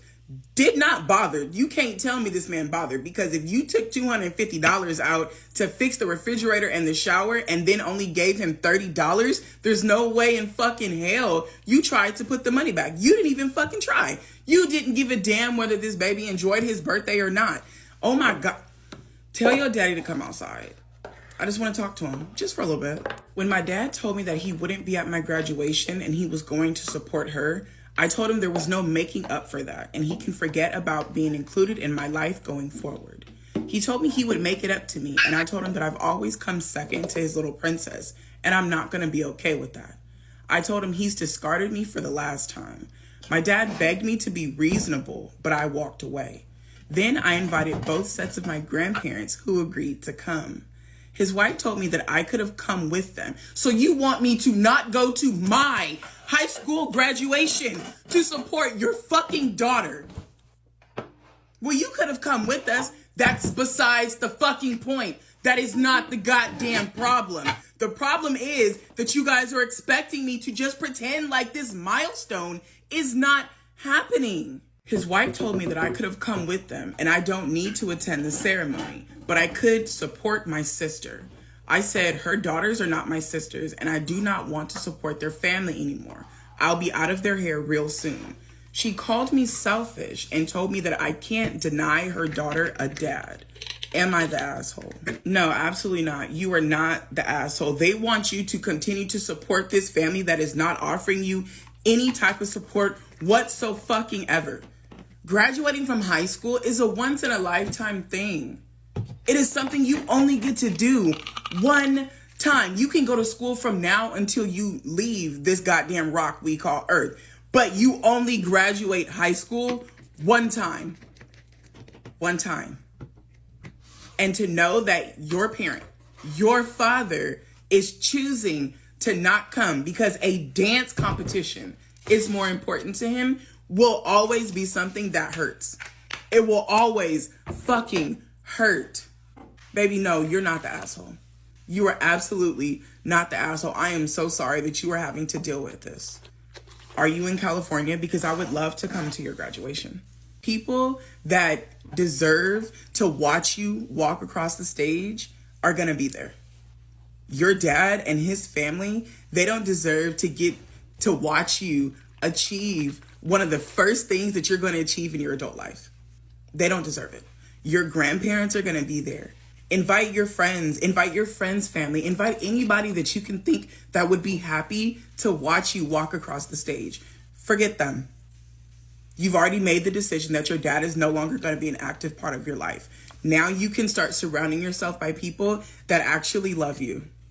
It kind of makes me sad that my only suggestion to you would be no contact, because you're 18 years old and I never want to encourage someone to cut off their family at such a young age. But the only way you are going to escape this type of pain is to eliminate your dad from your life. Because as long as he is an active part of your life, you are always going to come second to his stepdaughter. Right now, it's you need to support her because she doesn't feel welcome in the family. We want to make her feel like she's a part of the family.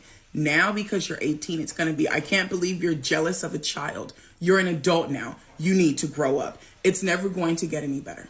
It's not going to get any easier. He's not going to wake up next year, next month, tomorrow with this realization and this epiphany that's going to make him see the error of his ways. It's not going to happen. The only way for you to free yourself from this pain is to get rid of the person that is causing you to feel this way. Am I the asshole for yelling at my girlfriend to stop effing eating? My male 26 sister, female 23, runs a bakery business, and she's been struggling lately to keep up with orders because she's short-staffed. She does a lot of orders for wedding cakes that require custard or marmalade fillings, and I offered to help her out by making these fillings at home and bringing them to her so she has to do less work. Unfortunately, the past 4 times I've made these fillings, my girlfriend, 24 female, has literally dipped her fingers into the filling jars and contaminated them because, in her words, she just wanted to try some. I've tried explaining to her that she can't dip her fingers in and contaminate the entire batch because then I have to remake it. I said she could use a spoon and take some out if she wants to try so bad, but she just pouts and says that she likes using her fingers because it takes her back to childhood. Today, I was running to finish some chocolate custard to send it over to my sister really fast because she was running late on a wedding cake order for an important client. I told my girlfriend beforehand to not eat the custard, and if she really wanted to please use a spoon. I get out of the shower, and what do I see? She has her fingers in it again. I totally lost it because this is the 5th time she has blatantly disregarded what I said, and I yelled at her and told her to stop effing eating the food I'm making because it's not for her and she's contaminating it. She started crying and got mad at me for fat shaming her, even though I made no comment on her weight and she has no history of weight issues or eating disorders. I know I was harsh, but she kept pushing my limits. Am I the asshole? Am I the asshole for telling my friend's girlfriend I thought she was a little fat? Disclaimer, this is not my story. My best friend Nick, 22 male, his girlfriend Marta, 22 female, and I, 21 male, were hanging out in the basement after smoking together. She asked him, unprompted, "Babe, do you think I'm fat?" Nick, being the good boyfriend he is, responded, "Of course not, babe." She then turned to me and asked, "Do you think I'm fat?"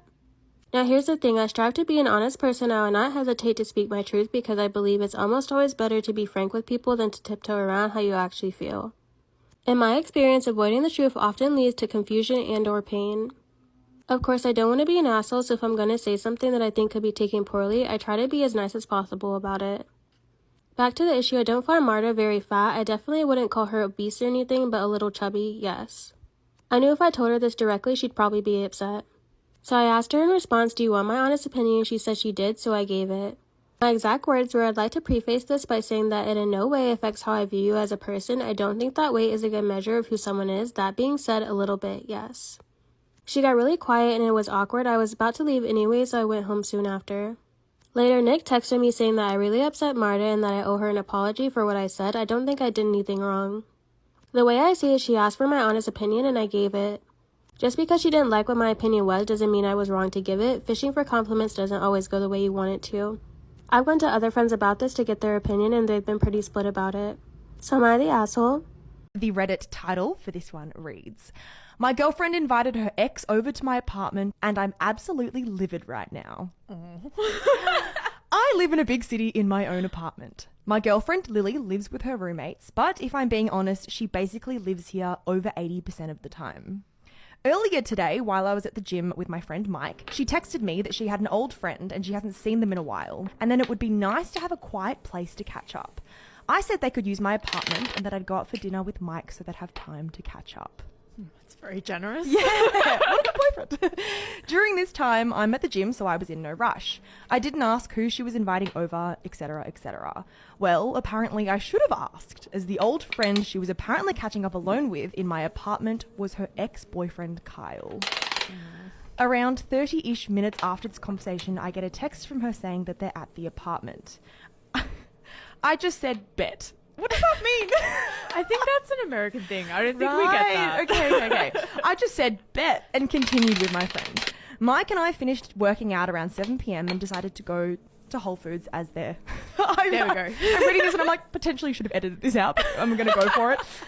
They decided they'd go to Whole Foods as their hot salad bars are great. Slay. We ate there and finished around 8:30. When I walked into my apartment, I see some big Timberland boots that are obviously a man's. I'm immediately like, fuck, her friend brought her boyfriend and I'm going to have to stay up and socialize now. I take off my shoes and jacket and start heading down the hallway. As I enter the living area, I see my girlfriend sitting on the couch with a man at separate ends, but staring right at each other, talking. Oh my God. My girlfriend notices me and jumps a little. I didn't really find this odd at the time, but now thinking back, it all makes sense. At this point, I'm still completely oblivious. I say hello and start walking towards the man. The mysterious man. I'm looking around the house at this point for her friend, honestly. I just thought she was in the bathroom or some shit. Sorry, did she say that her friend was a woman? Or I think that this guy's just assumed. That like, oh, my girlfriend must only have female friends. Oh, God. Is, I think, the assumption. Okay. I shake the guy's hand and say some shit like, hey, I'm Lily's boyfriend. He replied in a cocky-ass way with some, I'm Kyle, Lily's ex. I was like, oh, my fault. I also didn't realize I'd be reading out dialogue, but alas, here we are. I was like, oh, my fault. I thought you were her friend's boyfriend. Then it got a little quiet, and I rapidly came to the realization that my girlfriend had been alone with her ex in my apartment for the last couple of hours. Oh my God, so what? That's so weird. At this point, I'm fed up.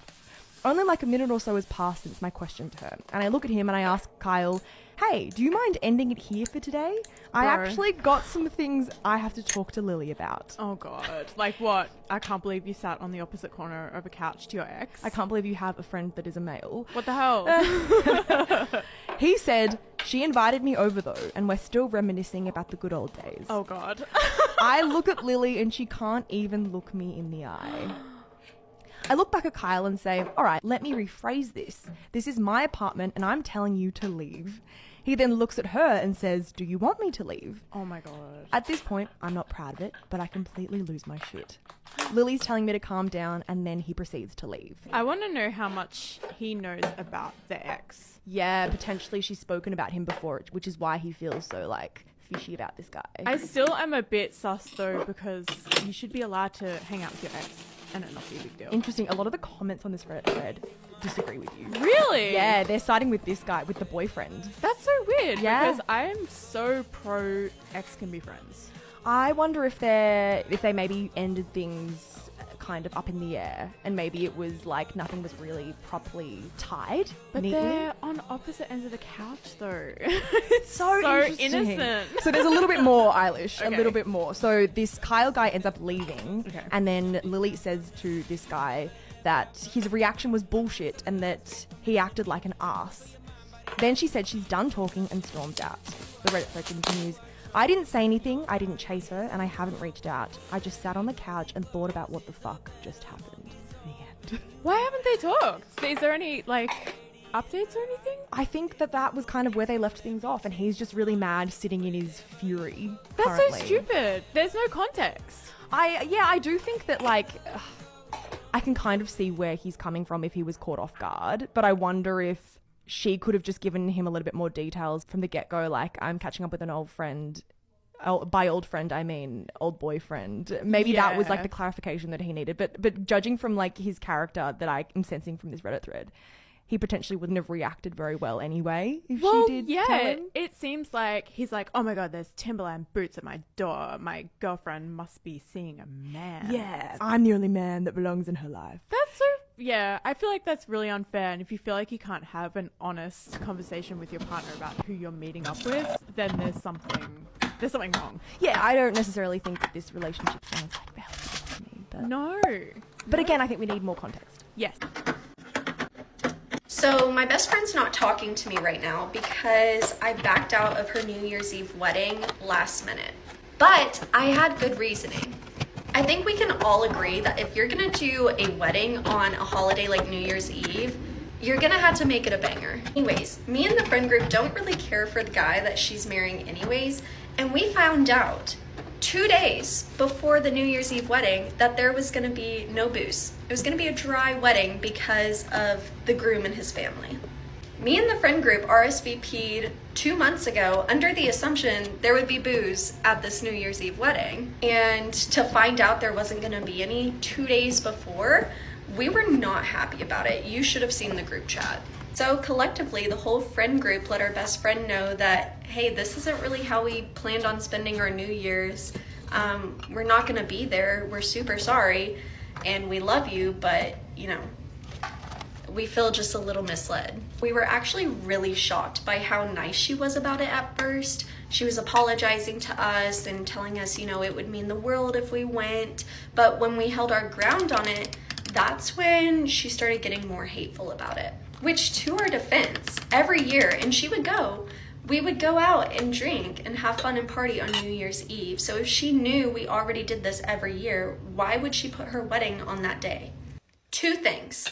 1, if you're gonna do a dry wedding, don't do it on New Year's Eve. Do it on a normal day. And 2, if you're gonna do a dry wedding, tell people on the invitation. Also, I've been really loving this specific attachment on the way we talk. Anyways, I'm just trying to figure out if we're being the jerks here or if she's in the wrong too. Am I the asshole for staying with my son at the wrong birthday party? So, like, did you show up to, like your son wanted to go to his friend's party, and then you just showed up to a different one? Yes. Okay, cool, Yeah, that's awesome. what happens, okay. So this could have turned out to be a funny story, but it wasn't. So it started with a simple misunderstanding. It was my 33 male day to have my son, 6. His mother and I share custody, and she told me when she was dropping him off yesterday that he was invited to a birthday party this Friday. Some kid from his class would be having a pizza and arcade party. My ex had already bought the gift. She dropped it off when she came to bring him. My ex mentioned the name of the arcade. There was only one franchise of this arcade in our city, one that's been around for ages, and I didn't know a new unit just opened in another neighborhood a few months ago. Oh, wait, you didn't even look it up? No. So I took my son to the wrong arcade. We got there, he sees a group of kids and just runs towards them. Seriously, he just mingled with those random kids and didn't mention to me that he didn't know anybody there. Oh my god. Okay. Okay. Well, kids will be kids. 2 minutes later, they were friends. Also, to contribute to the misunderstanding, the birthday boy of the party I took him to had a very similar name to the right birthday boy. Think of something like Devin/Devlin. Devlin? Devlin is funny. I mean, I don't know. There's probably I some guess kid Devlin named can't be a name. Yeah, I feel like, but that's like... You just made up some shit. Yeah, I feel like, you just added Yeah. a letter to another name. Yeah. I slowly began to realize my mistake while making small talk with some other parents, and I discovered the boy didn't even go to the same school as my son. You should have pulled out at that point. Yeah, like, because also you're just, like, encroaching now on this other kid's birthday party. Yeah. Yes. A text to my ex made it clear I was at the wrong address. So now I'm laughing with myself. My son is already having fun. I already had dropped the gift at the pile. How could I possibly take it back? You can't. It's still there. Just walk away. Just admit, oh, this is the wrong party. Yeah. And odds were we wouldn't have even made it to the right party given the time and the distance to the other location. Oh, God. Plus, my boy was having fun, so I just kept this to myself. You didn't, though. You texted your... Yeah, it's not... He didn't tell the party that... Okay, but, like, still... Yeah. But, like, there's still now a witness. Yeah, of, like, your behavior. Your I father. like that you're thinking how to get out of this Yeah. without anyone knowing. Yeah, And it's not Jesus. just go up and tell the people what's going on. Yeah.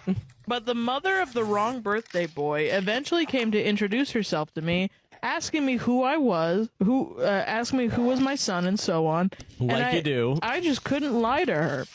Like making some excuse that my son is her son's classmate. What the fuck? So I just tried to laugh it off, and I told her it was a misunderstanding.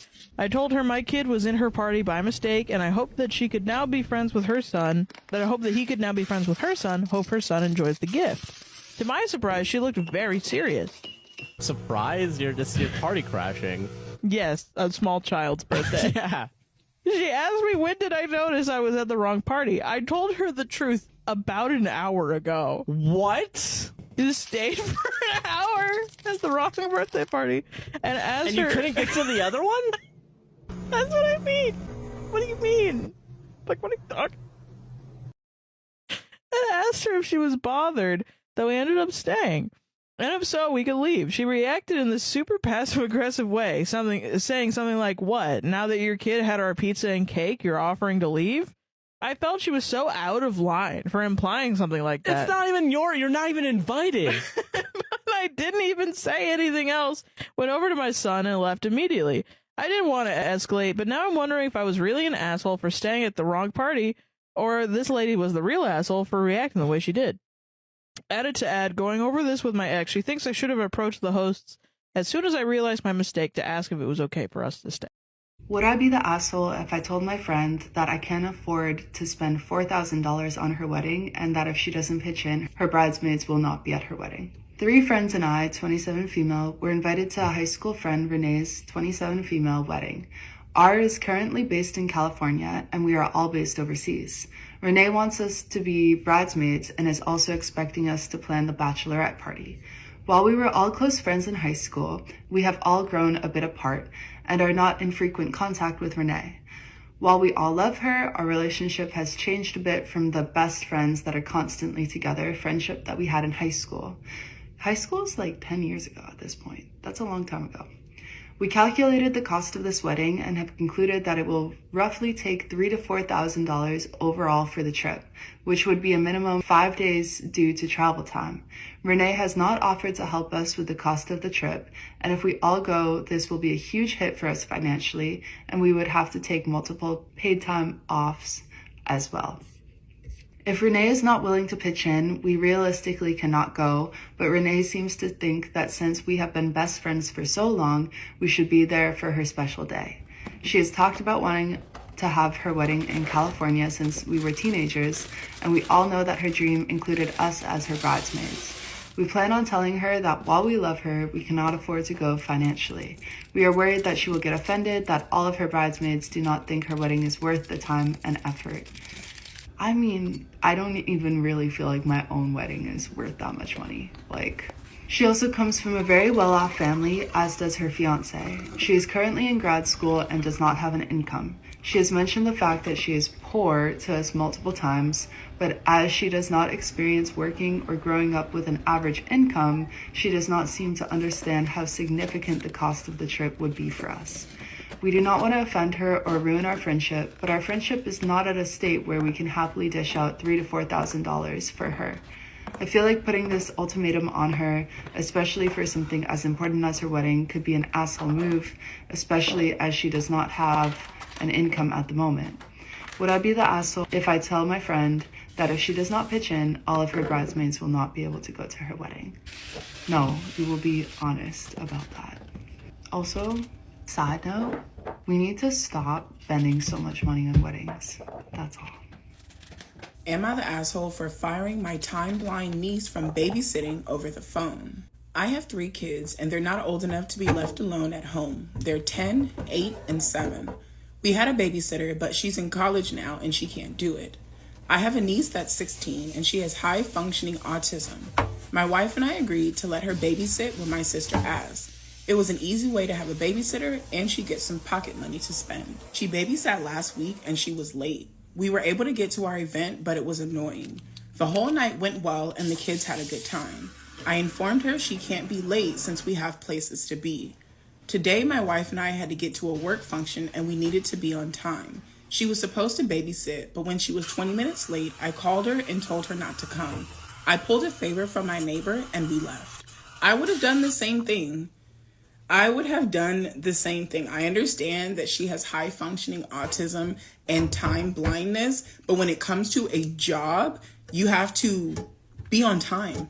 She's 16. She's about to go out into the work world. She has to understand that time blindness is not going to be an excuse that your employers are going to accept. Not continuously. I got a call from my sister, pissed that I fired my niece and it's not her fault that she has time blindness. That my niece has been very upset about being fired, and personally, I think it's a good life experience. Better to figure it out now before she gets a job where you have to clock in. My sister called me a jerk, and my wife is thinking I may be too harsh, even if she agrees that her being late is an issue. No, I don't think you're the asshole, because just like you guys have to be at your work functions at a specific time, she has to be at work at a certain time, whether it's babysitting for family or not. If I tell you that I need you to be here by 6:30, you don't show up by 6:55, now everybody's screwed. No, I don't think you're the asshole at all for firing her. And like over the phone, what were you supposed to do? Go directly to her? Like you had to call her and let her know not to show up. What else were you supposed to do? My other question is, what is your sister doing to help other than making excuses? Is she actually telling her daughter that, maybe we need to start setting alarms ahead of time? That way we can remember. We need to find a way to make sure this works for us. Or is she just making excuses for her and expecting everyone to accept the fact that she's autistic and has time blindness? Like, it's a thing, I completely understand, but it is not up to everyone else in the world to shape their life around it because you have time blindness. You have to find a way to make it work for you. And at 16, this is the perfect time for her to start learning. I am reeling and very heartbroken. Here's the deal. When I was 20 years old, I'm 27 now, I met my best friend at a uni seminar. When we first met, he was interested in me romantically, but I didn't reciprocate his feelings, so we managed to form a beautiful platonic friendship. A few years down the track, COVID hit, and we started to spend a lot of time together. I would go to his house several times a week. We'd just hang out, watch TV together, talk, and cook. I realized pretty quickly that I had fallen in love with him, but I was also desperately scared. What if he didn't feel the same now, years later? What if he did, but it didn't work out and then we lost our friendship? I remember one specific moment during this period when I left his flat and felt so intensely in love with him. I stopped at the stairs and wanted to go back and knock on his door so badly to tell him how I felt. But because I was so scared, I didn't. And I have been circling back to this moment for the past 2.5 years because I will never forgive myself for not going back inside. Oh no. Just a couple of weeks after this moment, he met a wonderful woman online. There we go. There it is. I was super jealous, but thought I wasn't entitled to interfere since I hadn't had the guts to tell him how I felt. Also, a little part of me hoped, and maybe assumed, that it wouldn't lead to anything. They have been together for 2 years now, and just moved in together. As far as I can tell, their relationship is super healthy and they are both very happy. Of course, I am happy that he is so happy, but I have also been in such deep despair for the past 2.5 years that I feel like I can't take it anymore. To make matters worse, I recently found out from a mutual friend that he did have strong feelings for me when I was too scared to knock on his door. That's like a sliding doors moment. Yeah. I am so angry with myself and can't forgive myself for letting him go. I told myself that I could move past this, but I can't. I've been in a relationship myself for 9 months now, but my feelings just don't match what I feel for my friend, and I constantly compare them. I know this is deeply unfair to my boyfriend, and I know I should probably end that relationship because he definitely deserves a person who can give him the love he deserves. I feel like the worst person in the world, and I can't shake the feeling I have fucked up my life. I can never say anything to my friend now or meddle with his relationship. But it gets harder and harder to put on a mask when I see them together and pretend like I'm okay with it all. I'm not okay. I feel like a big black hole opens up in my chest when I'm with them. So my question is, what do I do with this secret? I feel like the only option is to distance myself from him. Even the thought of being at his possible future wedding makes me want to curl up in a dark corner. But ending our friendship would also break my heart into a million tiny pieces. Am I the asshole for not letting my daughter buy clothes? Disclaimer, this is not my story. My wife, 37 female, and I, 37 male, have 4 kids, 14 female, 14 male, 12 male, and 11 female. We generally agree on parenting them, but a recent incident had me and my wife disagreeing, and I want to see if I was in the wrong. A few weeks ago, I was at home with our 12-year-old because he was sick with a stomach bug. While I was making soup, I got a call from my twins' high school telling me they wanted to speak with me and that my daughter had received 3 days of ISS for a bullying incident. Because of my son's sickness, I spoke with them through the phone and they told me everything that had happened. My daughter and a group of her friends were picking on a boy for wearing a crop top, and the boy told the teacher she asked them to stop. When they didn't, she sent them to the office.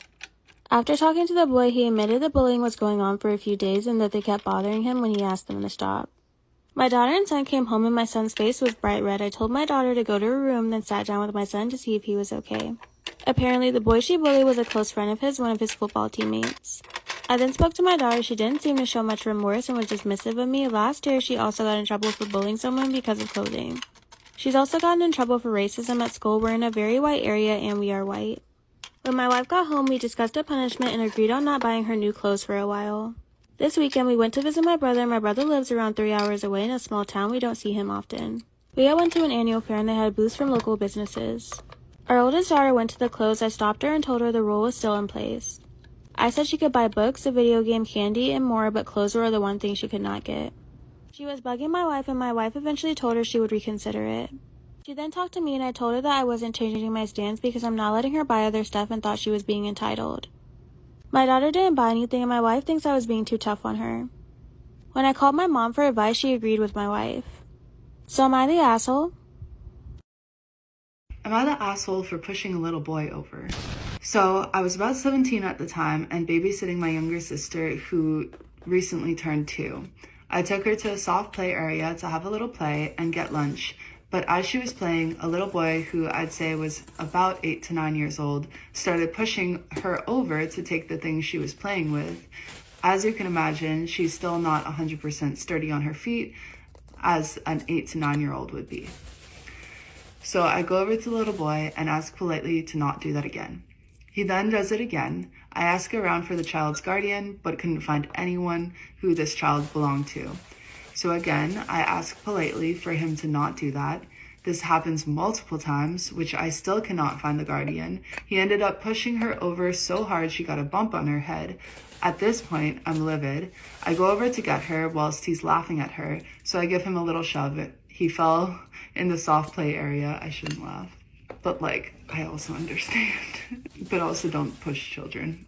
And said, see, it's not nice when someone bigger than you pushes you over. Where are his parents? About 10 minutes later, the mother comes over screaming in my face, telling me I assaulted her child and that I shouldn't be allowed near children with the way I treat them. She then proceeded to call me all the names under the sun. I tried explaining what happened and that I came looking for her or someone multiple times but never found anyone. Even showed her the bump on the head, to which she replied, yeah, right, he did that. You probably did. I just want to know, am I the asshole? When I was a freshman, I had this math teacher who I fancied. I would always write down little notes about him in my book during class. And one day as we were packing up, a note from my diary fell out of my book. Keep in mind, this was one of those notes I wrote about him, and it had embarrassing thoughts written in it. My math teacher picked it up and read it. The next day, he had a chat with me about how it's not appropriate for a student-teacher relationship and all that type of jazz. Let's just say, I didn't return to school after that. Am I the asshole for refusing to make a cookie table for my son's wedding? My son is marrying Wendy, and the wedding is this summer. She's not close to her own mother for multiple reasons and is pushing hard to have me fill in the gap. I'm not comfortable with it at all, especially with how hard she's pushing. She has multiple times overstepped boundaries, such as inviting herself along, discussing very personal issues, being very touchy, things like that. Due to these issues, we're not close, and my own daughters are not a huge fan of her. She asked me this week if I would make the cookie table for the wedding. It's something the bride's own mother would do with other female relatives. This is the first time that I'm hearing about this tradition, and I did some research.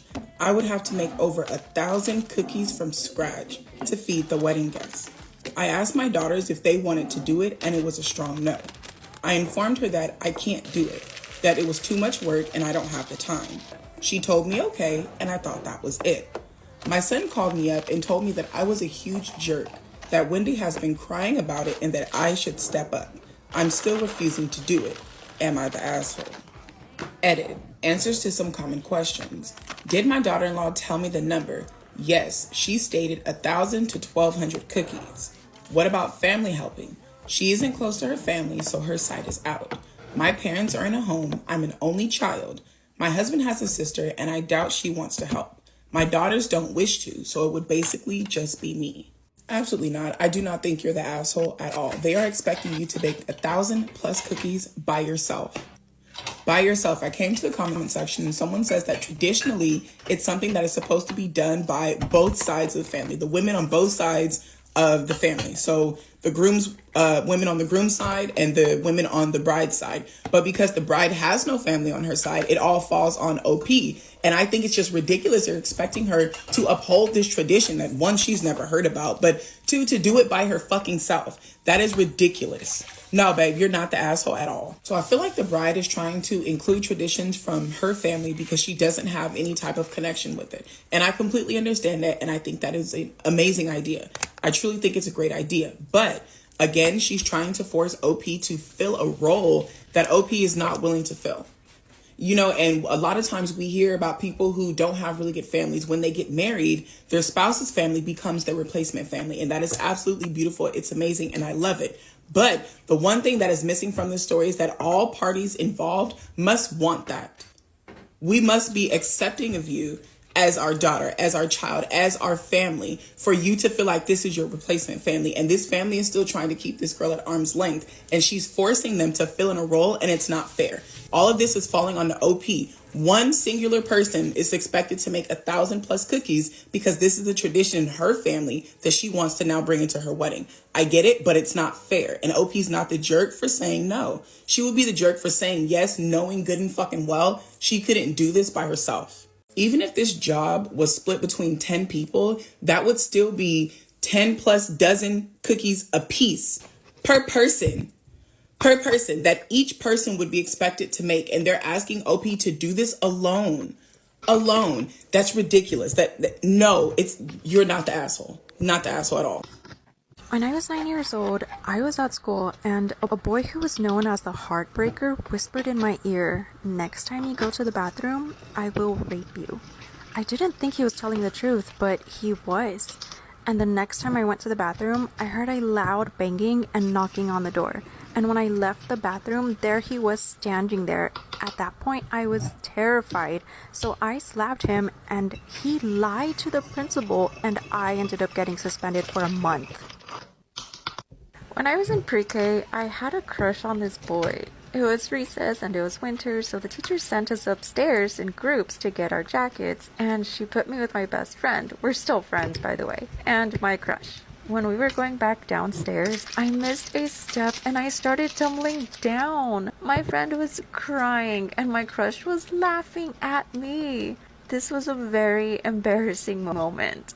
Am I the asshole for kicking my husband out of the house because he lied to me about money? My husband hid $1,500, some insurance payout, from me, and he played the whole "I don't have money for gas" victim part. This money is not part of our savings or anything. Anyway, he had been hiding the money for 2 weeks. During those 2 weeks, I bought groceries for us, I paid for our takeout food, I offered to pay for his broken windshield, and overall I was concerned about whether or not he had enough money for himself. He saw me struggle putting gas in my truck. He let me pay for his car insurance, he heard my concerns and my offers to help him, and he did not once tell me not to worry. Yesterday I asked him to lend me $20 because a friend invited me somewhere last minute and I didn't have cash. He got really nervous when I asked him if I could borrow his debit card. He started to act strange. I asked him if he was hiding something from me and he called me crazy and accused me of not believing him. I asked him if he was hiding money from me and he denied it and said I was paranoid and crazy. He checked his bank account in front of me and acted surprised. He literally shouted, "Wow, wow, wow, I have extra money. Oh my god, this is so awesome." And he played the whole I didn't know part. He continued to argue, and I told him that I don't care about the money, I care about honesty. Why did he lie? And if he can lie so blatantly about this, then he can lie, or has lied, about many things. It took a whole day for him to finally confess that he was hiding the money from me because supposedly I was going to ask for some money if I knew. He said he felt guilty for not telling me about it when he saw me struggling with money. Today I asked him to leave the house. I called him cruel and deceitful. I told him that I don't want to be with someone that can lie so blatantly. By the way, I'm 6 months pregnant with a very wanted and planned baby. We've known each other for 3 years. Am I the asshole for leaving him over this? I'm just so hurt by how easily he lied and called me crazy and paranoid, and now I'm questioning everything in our relationship. Maybe his gym sessions are time that he spends with women. I don't know anything anymore. Update: I followed the advice I received here. He's back home but staying in the guest room. He came back with a brand new baby car seat, guilt, and he's apologizing profusely. We'll be taking marriage counseling. My friend is a Bridezilla Horror Stories. My ex-friend was my maid of honor, just to help put things into context. When it came to her wedding, I was to be a bridesmaid and my husband master of ceremonies. Things started to go wrong when I told her it was probably improper to invite people to her bachelorette party that weren't invited to the wedding. She also wanted 3 separate bachelorette parties and couldn't understand when I said it seemed excessive. I then found out I had to go in for surgery a week before her wedding. The surgeon is very busy and just getting an appointment with him required a 2-month wait. There was no way I could get another date and there was no way I could postpone the surgery as I was in so much pain. We let her know as we found out that we wouldn't be able to attend her wedding, which was about 2 months before the wedding. She refused to speak to either of us afterwards and on the day of her wedding blocked both of us on Facebook. Am I the asshole for watching and not doing anything while my wife was being kicked out of my company? So my wife, female 26, and I, male 33, have been married for 2 years. I admit that she is a hothead and can be a bit much, especially when she's mad at me. I take responsibility for any mistake I make, like not cleaning the bathroom after the shower or forgetting to fill her car with gas after using it. I even stand there and let her unload her anger and frustration on me, but only at home and not in public. She tends to start arguing with me in public instead of waiting until we get home. Recently, she's been coming to my workplace to berate me over something I did the night before, like not getting the stuff I said I would get or doing the stuff I said I would do. It's embarrassing and humiliating and has been affecting my job to the point where I started getting a warning from my superiors, who I believe have been very patient and understanding, especially when my wife makes a fuss at the office. Last week, I was in the middle of a 2-hour meeting, and next thing I knew, I was seeing my wife barge in, yelling at me, asking why I was keeping my phone turned off. I had to turn it off after getting warnings about it since she forbid me from turning it off. I was stunned because my superior and coworkers and potential clients were there. I didn't even move. My superior dealt with it and called security to get her out. My wife started arguing with him, telling him she came for me, then started urging me to get off my seat and tell them to back off. But I didn't. I just watched as security escorted her out. It was horrible because I had a fear that my job was lost. She yelled at me repeatedly to get them to stop, but she got kicked out eventually. I got told she's no longer allowed there and that this was going to be my final and last warning. I apologized, then went home. She was there waiting and started yelling at me about watching and doing nothing while she was getting mistreated and kicked out. I finally snapped and said she was over the line and made a scene that risked my job over a few missed calls. She started crying, saying I still should have defended her after getting humiliated in front of my coworkers, but I told her she didn't have to worry because she was no longer allowed there. She got more furious and went to her mom's to stay there. The asshole, 38 male, for cutting back on work to prove a point to my wife, 30 female. My wife is usually an angel of a woman, but has recently gotten into a friendship with a woman whom I personally believe is a bad influence on her. Not in a patronizing way, more of a lay down with dogs, get up with fleas type of situation. I've never heard that before, but continue. I like it. I've never said anything about her childishness or her very radical misandry because frankly it doesn't affect me until it did. A few months ago, my wife began pressuring me to do more around the house. Before I get an instant "you're the asshole," we already split chores and childcare. Admittedly, she had a bigger cut than I because she is a stay-at-home mom, but I do most of the cooking. Breakfast and dinners, lunch is her responsibility for her and the boys. I take out the garbage and I do laundry, and I deep clean the bathrooms once a week. I do also help with our boys' homework and such. I'll marry this man right now. The bar is low, but like he's doing a lot. The bar is 6 feet under, but it's pretty good right now. She insists that I am not doing enough and that I should be doing more around the house. I tried having discussions with her, asking what she expected from me, namely all chores and child rearing should be my duty, it seems, and for months it seemed to be going nowhere. She used the D word more than once when speaking on this, which felt manipulative. What's the D word? Divorce. I was like, Dad?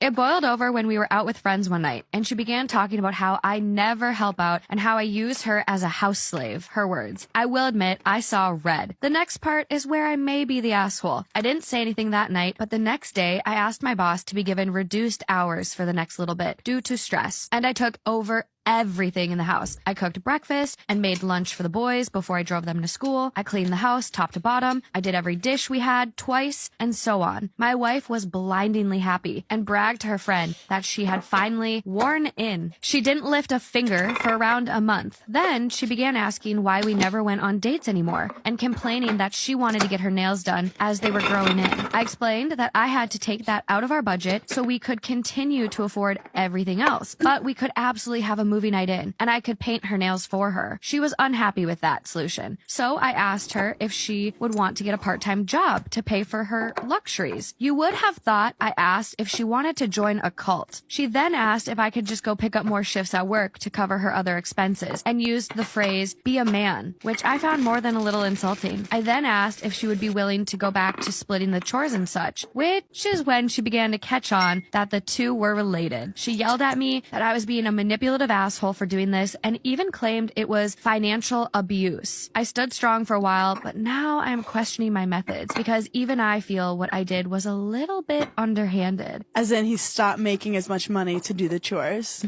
Am I the asshole? Wow! It's gray. Am I wrong for not giving my sister my baby? I know how I'm saying the title sounds, but hear me out. It's me, female 28, my husband Luke is 39, and my younger half-sister on my dad's side, Leah, 24. New Magic My Brush husband and I Toilet met through Cleaner. work 5 years ago, but we didn't date right away. We tied the knot by eloping 2 years ago as I predicted that Leah would cause wedding drama. Leah herself had Just a failed press to engagement a dispense year ago. liquid. We gave her our condolences, but she said if I really cared, I would stop wearing my engagement ring around her, flaunting it. Girl, get the fuck over yourself. I obviously didn't take it off. It's a vintage ring that's an heirloom in Lucas's family. Removable I'm now catch 5 months drawer. pregnant with the baby girl. She wasn't planned, but she's a very welcome surprise. Lucas is so excited to be a girl dad, it's very funny. Ever since I announced my pregnancy, it wasn't a fancy thing, just over dinner. Leah has been very snippy and standoffish with me. Fine, it didn't really affect me. We're not close. But then I noticed when we'd go to visit my dad or at a family gathering, she was very touchy with Lucas. Oh, bitch, get beat up. Leah, keep your fucking hands to yourself or you're gonna get smacked. She giggles at every joke that he makes. It doesn't really bother me. I'm secure in my marriage, and if anything, it makes her look silly. Fuck that. That shit bother me, because bitch, he ain't that goddamn funny. I've been listening to this man crack jokes for years. He ain't that fucking funny. Stop with the giggling. Nah, hell no. Like, I don't give a fuck how secure I am in my marriage. Bitch, you know you're being disrespectful, and I'm not gonna tolerate it. Knock it off. We had a blended family event with both mom and dad's side, and we were discussing baby names. Leah freaked out and screeched at me that she's the one who deserves a husband and a baby, not me. I never wanted a marriage or kids. I was focused on getting a career, and then stormed off. Later on, my dad and his wife said she shouldn't have shouted, but I was flaunting my marriage and pregnancy when I know she had a failed engagement and has always wanted a baby. That's no one else's problem. Just because you are unable to achieve the things that you want in life does not mean that everyone else around you needs to tiptoe and walk on eggshells and, dull down all the good events that are happening to them. Either you be happy or you go sit in your house by yourself and be miserable. I thought that was it, but yesterday the three of them asked to talk. They came over and they legitimately asked if I would give Leah my baby. What kind of shit is that? This bitch is acting like an entitled, spoiled brat. And instead of putting her ass in therapy to figure out what the fuck her problems are, you think the solution is you should give her your baby to make her happy. What? My brain can't even calculate. What? They weren't joking. They said it seriously. They said that she deserved it more than me, as she wouldn't neglect being a mother for a career. If that's not the most ass backwards and upside down thing I've ever fucking heard, like, these people are trash. Get rid of your family. Get rid of it. Get fucking rid of it.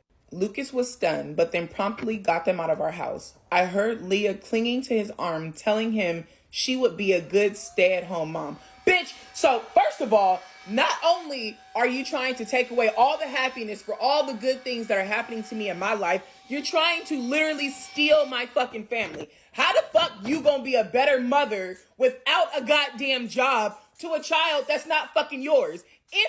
If there was I don't know, just a thought, a chance that I would give you my baby, what the fuck made you think I was gonna give you my husband? Bitch, are you kidding? This bitch is so fucking delusional. It's absolutely insane. She needs help. My mom and her side of the family are furious. Leah's mom said that it was malicious of me to tell my mom's side and that I had really upset Leah when we eloped. So I had to make it up to her and that my mom doesn't get a say. What the actual fuck does that even mean?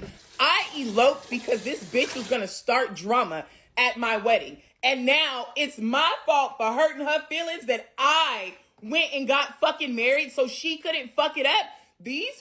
What the fuck? Are you kidding me? Are you fucking kidding me?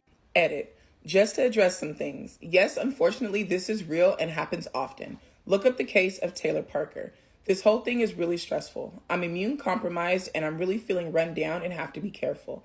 Lastly, Lucas is actually Swedish, so it is an option for those of you who suggested moving. Your sister and her mom are absolutely fucking crazy, and your dad is not that fucking far behind them if he's going along with this shit. Like, how many more milestones in your life are you going to allow them to try to overshadow because it's not happening to Leah? You got engaged and she told you to stop wearing your ring because it's flaunting it in front of her. You eloped instead of having an actual wedding where all your family and stuff could be around simply because you knew that she was going to cause drama at your wedding. Your baby is not even here yet. And all you guys are talking about are names. And this bitch loses her fucking mind screaming that you don't deserve it. And then they have the nerve and audacity to show up to your home and ask you to give her your baby because you need to make it up to her for the fact that you eloped so she wouldn't fuck up your wedding. How many more things are you going to allow them to try to take the joy away from before you realize you do not need these people in your life? Get rid of these people. Off the top of my head, and just in case you guys don't know, I believe that Taylor Parker is the young lady that unalived someone that she knew so that she could take their baby. I'm not for sure, but I think that's who it is. You guys Google it and let me know for sure. My mom decided to fight over toothpaste, so I'm giving her the silence treatment. Am I the asshole? Okay, let's see. Hi there. I'll say sorry for my grammar in advance as I'm not a native English speaker. Oh, that's fine. Yeah. I'll start by saying that me, female to male person 24, and my mom, 52, are in a pretty bad relationship. My family, me and my daughter live together due to COVID issues. I got pregnant, lost my job, and baby daddy disappeared. No. And recently moved into a smaller house, so there's not much space, and we're forced to communicate more due to lack of any kind of privacy. Okay. Stress keeps rising, and it went to the point that we fight for literally everything, and it's always obviously my fault. Today I woke up to discover I had a huge canker sore on my tongue. I clenched my jaw a lot while sleeping, so I asked her if she'd seen a specific brand of mouthwash to get rid of at least the problem. When she passed me the mouthwash, we saw a small thing that I immediately recognized as toothpaste. You used the same toothpaste as the same as I used after surgery on a broken tooth. Same thing, smaller version as it came from the inside of the box of the mouthwash bottle. Okay. My mom took it and told me to use it as cream, so I replied that it's not meant to be cream, it was toothpaste, and she exploded, starting to call me names. She's a nurse without a degree since she got her license studying with nuns in a Catholic hospital. Oh, this is the worst. So raged up about me being, and I quote, okay, an idiot who thinks they know everything. Oh, okay. A stupid kid with a TikTok degree. So dumb I can't even look it up on Google to see she was right. And a fucking whore because I keep going against everything she says, whatever she says. Oh, why I'm would gonna she say this call right you now, a whore? you're not the asshole. Yeah, no, fuck this lady. Holy shit. Kept doing this all day and the next morning shouting at me, calling me names over a fucking toothpaste tube. So I took her phone, the tube, took a pic of small infos on it, zoomed in, and it clearly had written on gel toothpaste. Seeing that she started arguing more because she had to be right, and I had to be wrong for no real good reason, but I felt pretty petty enough to just say, "You're just annoyed because I was right," and stop talking to her for the rest of the day while she keeps on screaming at me for being a bad person and an even worse daughter to her. Oh, fun. I'm planning to keep this up for a while, but she's starting to act childish and crying and stuff like that. It's probably just because I'm still in a petty mode and I need someone to validate me, but am I the asshole here? No, yeah, you're not no, the asshole. You're not. right. You're literally right. If you You're zoomed literally in right. and you got a photo that said it was toothpaste gel.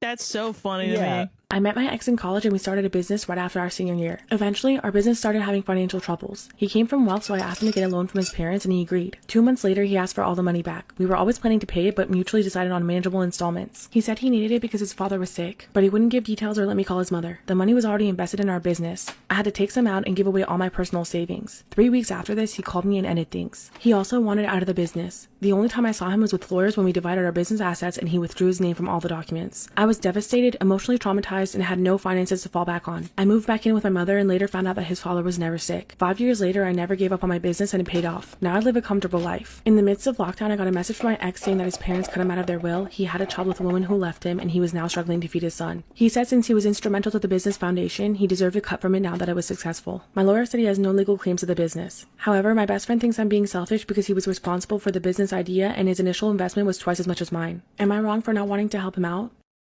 Part 2 of not wanting to help my ex after he left our business. I found out through friends that both of his parents had passed away during those 5 years that we didn't have contact. After receiving the message from him stating that his parents cut him out of the will and he was struggling to feed his son, I looked into it. I was able to verify that he does indeed have a son, but he wasn't cut out of his parents' will. The money simply just wasn't as much as he was expecting. Even though he did lose his job, he had a lot of money to fall back on. I had done an interview in a local newspaper about my business and I'm guessing my ex may have read it. This is probably how he found out my business was doing so well. Since he didn't need that money, my only explanation for why he reached out to me is that he felt entitled to my success and the money I made. My best friend admitted to me that he reached out to her before he emailed me. After some coaxing, she told me that they had been casually speaking for years. I'm not the most confrontational person, so I just cut her out of my life. I found out yesterday through Facebook that they're engaged. Now I see she was just trying to get me to give my money to her future fiancé. This is why best friends can be abusive too. I had moved to England with my ex around 3 to 4 years ago. We had broken up and remained good friends and just rented a house together. We weren't hostile and learned that we were better as friends than in a relationship. I started going out to local bars and shops to make friends because I didn't know anyone there. This is when I met a guy named Craig who quickly became my best friend. He was a little odd, had family in the area and his own flat. Shortly after meeting Craig, my ex moved back in with his family and I couldn't afford to make rent on my own. This is when Craig and I decided to rent a house together. We weren't romantically or sexually involved, we were strictly just friends. He was the type of guy who always had a few girls in tow, so he'd never be without a love interest. I started seeing a guy named Jay who would stay over a few times throughout the week, eventually becoming my boyfriend. Craig quickly made it known that he hated it. We would argue about him and I made it known to him that we were only friends, so he needed to stay out of my dating life. One night, Craig pounced on me in my room, getting on top. He put his knees on my arms and started to strangle me. He was saying things like, "Where is he now?" And I honestly thought I was about to die. As I felt his grip tighten, I thought of my mom who was only 4 to 5 hours away. I thought of how she'd never know what happened to me or how she'd have to identify the body of her only child. Part 2, why best friends can be abusive too. By some miracle, I kicked Craig off of me and ran for my life. He had double locked the front door, hit in my back, and smashed my iPhone. I was running down the stairs with him yelling right behind me that he was going to kill me. I knew the back door was open from him having a smoke earlier. I ran for it and made it to the street. I was barefoot, in shorts, and a pajama top. I ran for what felt like ever towards the town. 30 minutes later, I used a payphone and called the police. They picked me up and I told them the story. They took me to the station and took photos of my neck that had bruising along with my head that was bleeding from when he smashed me into the kitchen wall earlier. I sat in the patrol car as they went inside of my house to pick him up. They found him in the streets looking for me. They arrested him and put him in a cell overnight while dropping me off to gather my things. I was terrified he'd be released and come back at any moment, so I grabbed just a few of my things in a rush. I didn't have my phone or any money. I drove to a patrol station bleeding from my head with no shoes and bruised up. I broke down using their phone to call my mom. She was annoyed that I had woken her up at first, but once I explained what happened, she sent me $200 to fill up my tank and get something to drink to calm down. Then I drove to my parents' house. Craig got out in the morning and it was his word against mine. I blocked him on everything and changed my number, cutting off all contact. I sometimes still get flashbacks of that night. Am I the asshole for planning a party after my Nana's funeral? I, 21 female, have a very complex relationship with my 83 female Nana, my mom's mother. She has never been kind to my family. She almost disowned my sister for coming out. She used to abuse my mother.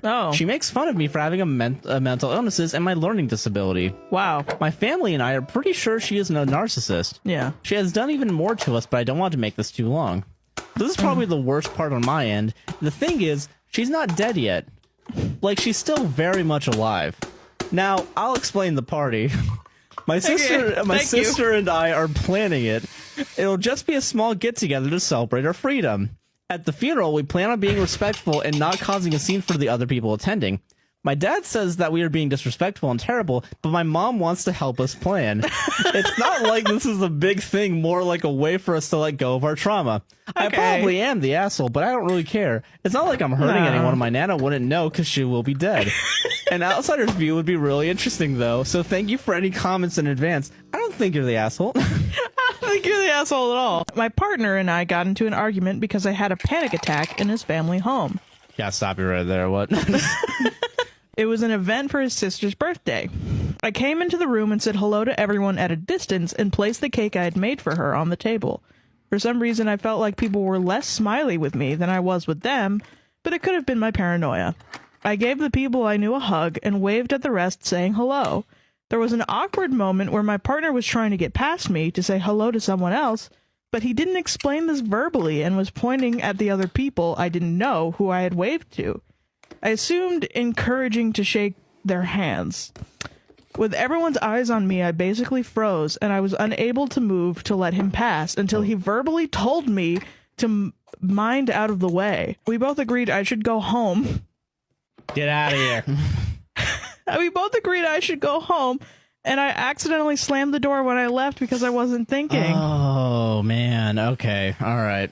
Initially, he sent me some really supportive texts and said he was really sorry for making me uncomfortable, and I was like, no, I'm sorry for letting my anxiety get the better of me. Hope you have a nice evening. Initially, he's doing a lot of legwork right now. I don't know. Are you ready for this? I'm ready. When he got back home, he blamed me for being basically selfish because the event was about his sister and not being mentally strong in terms of not being emotionally dependent on him. Big fight, and I've been crying a lot. Not sure if I'm in the wrong or not.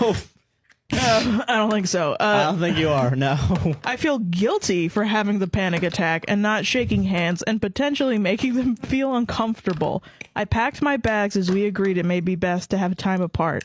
But then I am confused further, as he has said realistically it's been a year and 4 months of my anxiety problems and various other relationship issues, and a relationship won't survive if I move out for what is basically the third time. I'm gonna give you guys a bit of advice here, just a real quick advice. Don't make the thing that you guys are fighting about worse by saying that it's a problem. That's true. Yeah. That's a good point. Totally at my wit's end and crying a lot. Not sure if going back on my antidepressants would help. He said it's better we stop trying for a baby while I'm struggling like this. What? Whoa! What the? What a bombshell right at the end. Holy shit. Am I the asshole for telling my roommate that her anorexia is not my problem? We're both 23 female. It's been getting into the 90s where we live, so I've been turning on the AC when I get home. I also work a physically intense outdoor job, so I come home really sweaty and exhausted from the heat. The apartment will stay cool enough for me to fall asleep, but then later on, I'll wake up in the middle of the night, completely drenched in sweat. I'll then get up and find out that my roommate has been switching the AC off while I'm sleeping. This really upsets me because it's making me really dehydrated and tired to begin with from not sleeping well, and it's been impacting my work. She's unemployed right now, so I thought she might have been hung up about the power bill. When I finally talked to her about it, I explained that I'm already very sensitive to heat to begin with, and that because we're fortunate enough to have AC, I want to enjoy it when I get home, especially after a long day at work, and that the heat is causing problems for me. I even offered to foot some of her share of the power bill if she was really that concerned about it. But she said that she turns the AC off because the apartment gets too cold. Bitch, put on a fucking blanket. Put on a blanket. Put on some fucking socks. Gotta grab a goddamn sweater. Like, what do you mean? It's not just you. Turn the AC to a common fucking setting and bundle the fuck up. Close the vent in your bedroom. Duh. I should add that our AC is set at 70 and has never been moved any lower than that. I told her that she should just use some blankets or put on a sweater if it was really bothering her, because the heat is unbearable. She countered by saying that she's in recovery from anorexia. She's really sensitive to cold and that I'm not prioritizing her needs. Because it's not my fucking problem. You are not trying to find a solution that works best for the both of us. Your issues are not my issues. It's your job to fix it so that it works for fucking you. You don't get to cut off the air conditioner because you're cold and don't want to wrap up in a blanket. That don't make no fucking sense. So everybody in the house got to be hot because you're cold? No, ma'am. That's not how it works. I then responded by saying, I'm sympathetic to your situation, but that's your problem and not mine. And it's starting to have a negative impact on me, and we need to find some middle ground here because I can't take off my skin when it gets too hot. She then got extremely upset and angry and told me that I was being ableist and insensitive. I'm kind of bothered by this because I've also had struggles with eating disorders in the past. So am I the asshole here? Additional information. I see a lot of people making the assumption that I'm completely unwilling to compromise with her or that I'm set on having it at 70. During our talk, I offered to adjust the temperature, but she wants it completely off. Not adjusted, off all the way. And that was what made me angry. Absolutely the fuck not. No, you better than me because I would turn the air conditioner to like a good 72, 73 and take the whole fucking thing off the wall. Take it in my room and go to sleep. Bitch, don't knock on my motherfucking door, put on some sweatpants and grab a blanket or freeze. I'm not about to have this fight with you. You're refusing to do anything to help your fucking self and you expect everybody else in the goddamn house to just suffer? Bitch, not today. Not in this fucking lifetime. Storytime about the most embarrassing thing that's ever happened to me. My fiance Jack and I moved into a new house and decided to have a housewarming party. He invited his coworkers and his family, and I invited my mom and some girlfriends. I was a little nervous about Jack's family being there because I always felt like they didn't like me. I know he really wanted them there and he was proud of our new place, so I didn't make a fuss about it. I decided I'd try to make a good impression during the party. To my surprise, his parents came up to me and began talking to me straight away. They were being very nice and pleasant. Things seemed to be going well. Jack had just installed new surround sound speakers throughout the house and wanted me to put on some music to show it off. I had my phone hooked up to the TV and was playing music videos for the party. I remember Jack's parents loved Queen, so I put on a few of their videos next, which they enjoyed. Everything was going great. That's when I remembered I forgot to post my video that day for my OnlyFans, which was my main source of income. I excused myself from the party and went to the bedroom to upload my newest video. Jack and I worked hard on this one and it was freaky, so I was expecting it to be a hit. I was editing it and adding the finishing touches on my phone when suddenly Jack rushed into the room frantic. He immediately yelled, "Turn it off!" I looked at him confused and he said, "Your phone's screen mirroring is hooked up to the TV and it's playing in the living room." My heart sank into my stomach and I was mortified. Part 2 of the most embarrassing thing that's ever happened to me. I forgot my phone was connected via screen mirroring to the TV and surround sound speakers. The whole party just saw my newest OnlyFans video starring Jack and I, including his coworkers, my mom, and his parents who already didn't like me. I was so embarrassed I couldn't even speak. My face was as white as a ghost and I honestly wanted to be anywhere in the world but there. No one knew about my OnlyFans, but they sure did now. I knew Jack's parents for sure hated me at this point and I didn't even know what my mom was going to say. I locked myself in the bathroom to calm down. I knew I was going to have to go out and face the whole party that just saw me getting down in the bedroom. I went out there and pretended like nothing happened, and for the most part, so did the rest of the party. Except for Jack's parents. They didn't say anything, but they refused to make eye contact with me for the rest of the night and made it super awkward. My mom asked me in private what happened, and I explained to her what I did for extra income. She was actually supportive and impressed when I told her how much I typically make from it. Jack told me later that his coworkers commented on how good I looked, and one of them even asked for the link so he could subscribe, which I thought was really weird. All in all, it was the most embarrassing moment of my life. I try not to think about it, but it's definitely something I'll never forget. Am I the asshole for making a scene after my sister-in-laws announced their pregnancies at my birthday as a gift? My 24 female boyfriend, 24 male, has 2 sisters, Emily, 30 female, and Diane, 32 female. They are both married and trying for a baby. Diane announced her first pregnancy at Mother's Day this year. She gifted her mother a baby shoe and a positive pregnancy test. Everyone was happy, and even more when Emily told everyone that she was also trying for a baby. Later that evening, I texted them both saying, "Congratulations, I'm happy for you. It's a bit weird for me and my boyfriend because we recently learned that I'm sterile. I hope I didn't cut the mood, but I'm really excited for you both." They sent me some texts reassuring me and everything went well. Sadly, Diane lost her baby 2 months after this party. Fast forward to last week, my mother-in-law, both sister-in-laws, and I met for a girls' night. My mother-in-law wanted to organize a party for my birthday, so she asked me if it was okay and what I want to do. I said fine, but birthdays are tough for me. I wanted to be sure to have a small party with close friends and nothing really big. The party was yesterday. I was helping my mother-in-law when both my sister-in-laws and their husbands arrived. They both also brought their in-laws and some friends. What was supposed to be a small party ended up being with more than 40 people. The party went well until it was gift time. I opened the gift from my mother-in-law and father-in-law, then one from my boyfriend. It was sweet. Next, my sister-in-laws gifted me one small package from them both. I opened it and it was a small-sized t-shirt saying "Best Future Aunt." There was also written with the marker pen ×2. It also had 2 positive pregnancy tests and a photo of them touching their bellies. I asked, "Are you pregnant?" They both said yes. Emily took the shirt out of my hands and showed it to everyone. I started crying and ran outside. When I came back, everyone was happy, but I was really sad. I ended up leaving the party and got text later saying I ruined the announcement. Will I be the asshole for not attending my best friend's wedding? My female 27 best friend, female 27, is getting married in February. She's been planning her wedding for 2 years and I've been helping her as her maid of honor. I found out I was pregnant at the beginning of October and I'm due towards the end of June. This is my first baby and I've struggled with heavy fertility issues. When her wedding comes, I'll be in my second trimester. I told my best friend last week and she seemed upset. She wasn't too happy that I was pregnant, and her first question was if I would fit my bridesmaid dress. The dress is flowy, and I told her that I should be fine, and if not, I'll cover the cost of any alterations or buying another dress. But that was her first question, not even a congratulations. I tried to shrug it off and just assumed she was stressed. Her bachelorette party is next month, and I've been planning it, so I just reached out to her with finer details to confirm everything. During the phone call, she tried to make me feel bad that I wouldn't be drinking with the rest of them and that it wouldn't be the bachelorette party of her dreams. I told her the party would still be fun. What she said did upset me, but I just shrugged it off again. Today she called me and told me she had a hard decision to make, but she's thinking about it, and while she would like to keep me as a maid of honor, she doesn't want me in her pictures.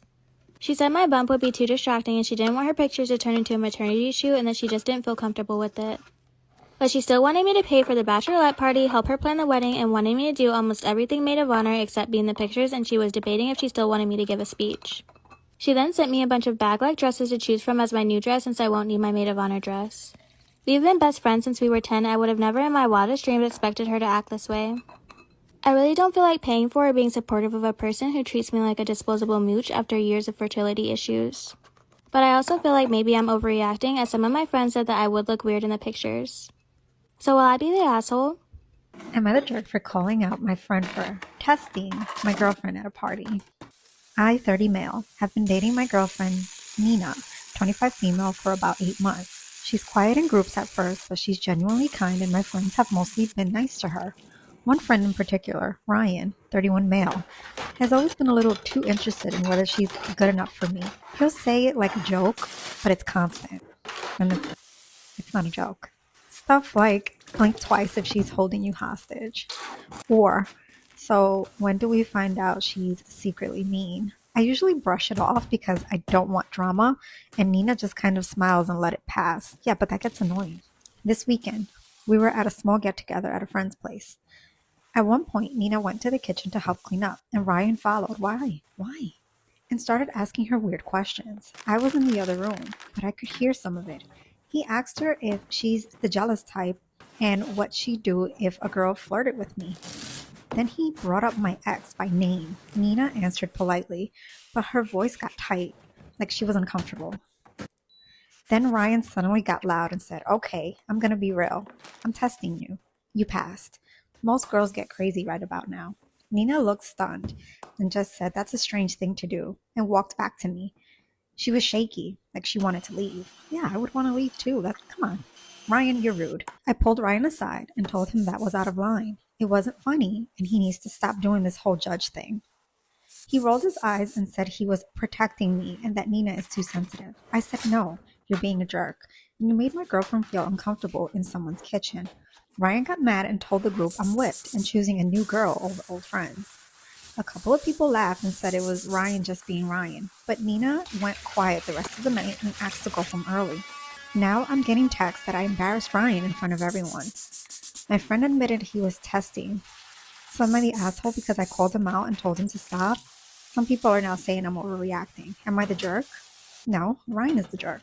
Oh, come on, Ryan, that's rude.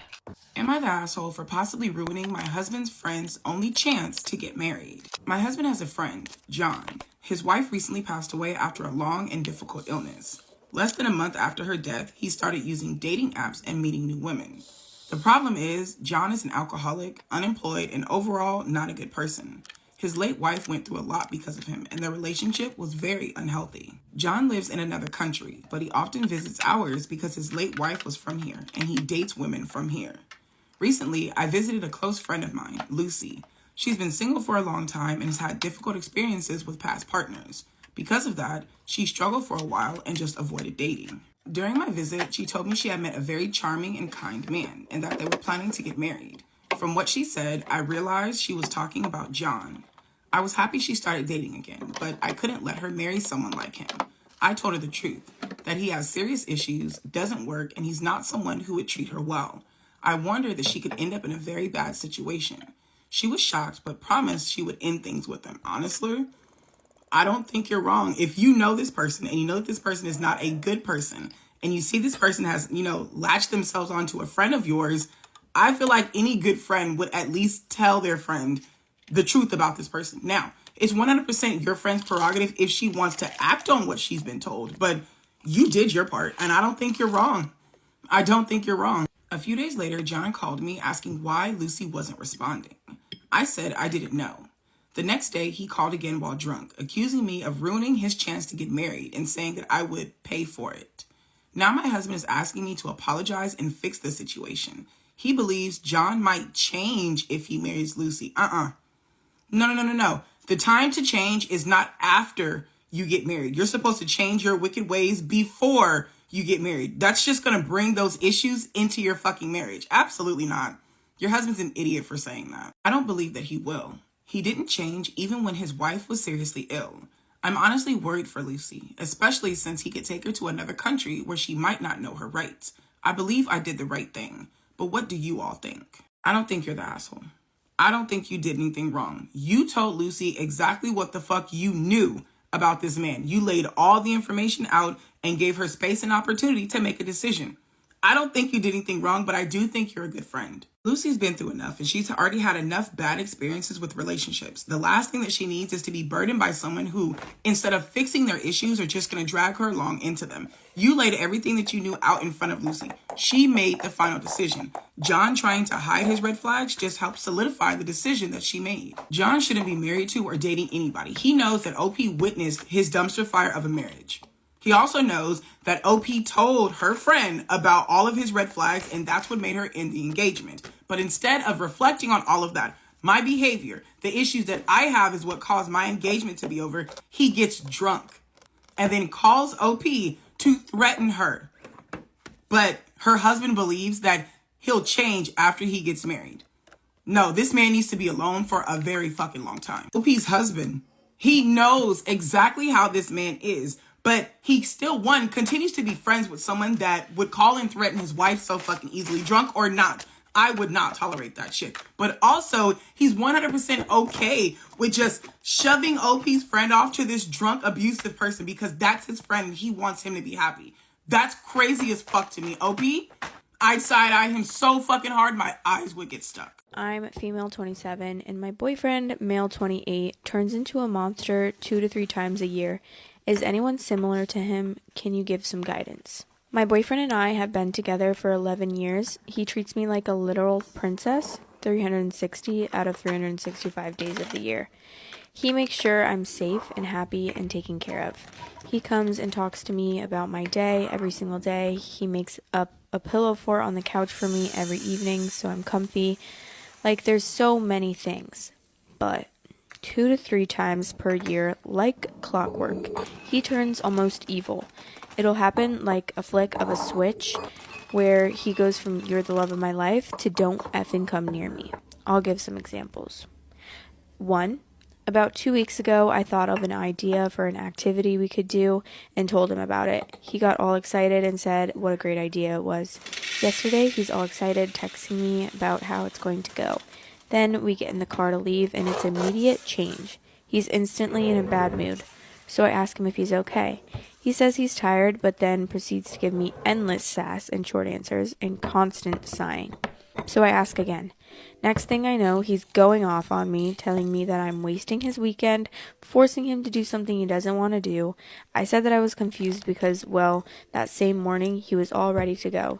He said he only said yes to make me happy, which literally doesn't make sense because he says no to my random ideas all the time when he doesn't want to do it, and then we just make other plans. So I said, okay, no problem, let's just go home and watch a movie. But nope, he drove all the way there to throw a fit and drive back. On the drive back, I had a major meltdown because I just found out some bad news about my mom's health, and I'm very overwhelmed. I don't have any other family, so losing her will be hard. I told him that I'm struggling and need his support. I know, bad timing, but I couldn't hold myself together. He said nothing the rest of the drive home, and then immediately left to go hang out with some guys he knows I don't like. Now we haven't spoken really since yesterday, and I told him I was hurt, and his response was okay. 2. Last fall, we were invited to my cousin's wedding. We laughed and picked out our outfits, and we did the RSVP together. We laughed about the shitty food choices, then randomly one day, right before the wedding, he decided to go to his dark place, as I call it, and shut down, telling me that I have no respect for him and must not know him at all if I thought he'd be attending my cousin's wedding. I'm female 27, and my boyfriend, male 28, turns into a monster 2 to 3 times a year. Is anyone similar to him? Can you give some guidance? I said I was confused because he told me he wanted to go, and then he proceeded to tell me he doesn't know if he wants to be with me because I should know better. Literally zero logic, and I felt crazy. 3, for my birthday last year, he didn't acknowledge it. He hid my birthday from his family. My birthday is before Christmas, and we had his family Christmas party the same day as my birthday, and he hid the fact that it was my birthday. It was so odd. Every other year, he's gone to great lengths to make me happy, whether that's a date day, a surprise party, or whatever else. 4, last year, we were supposed to go to my family cottage. It was going to be the first time he met my cousins. I never see them, so in 10 years, he still hadn't met them.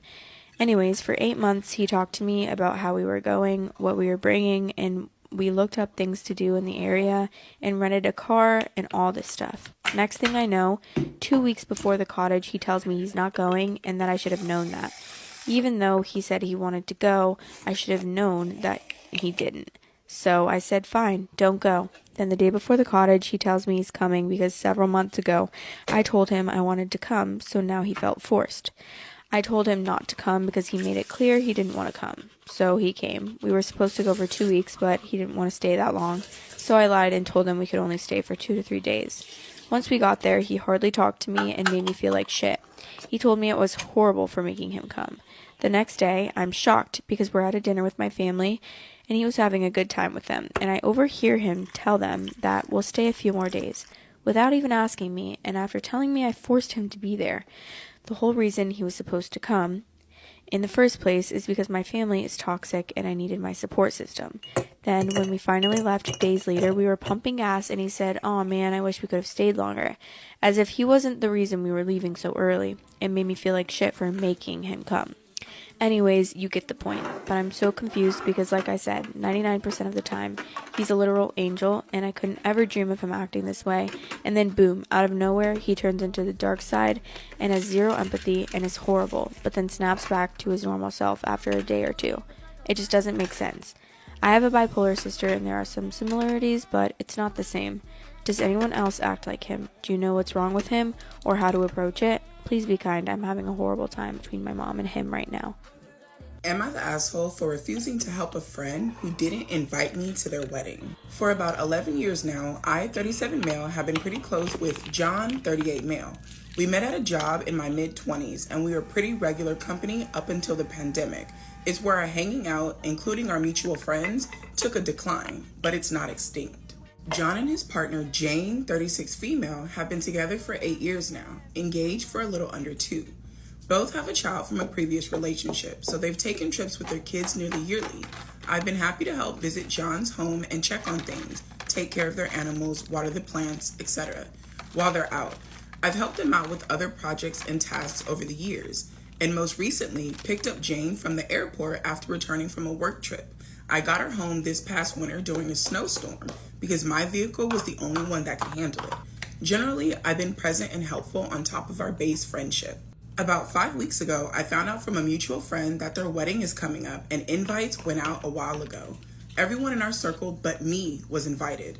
As a gay guy, I've experienced being iced out of some of my straight friends' lives and events in some ways minor and pronounced.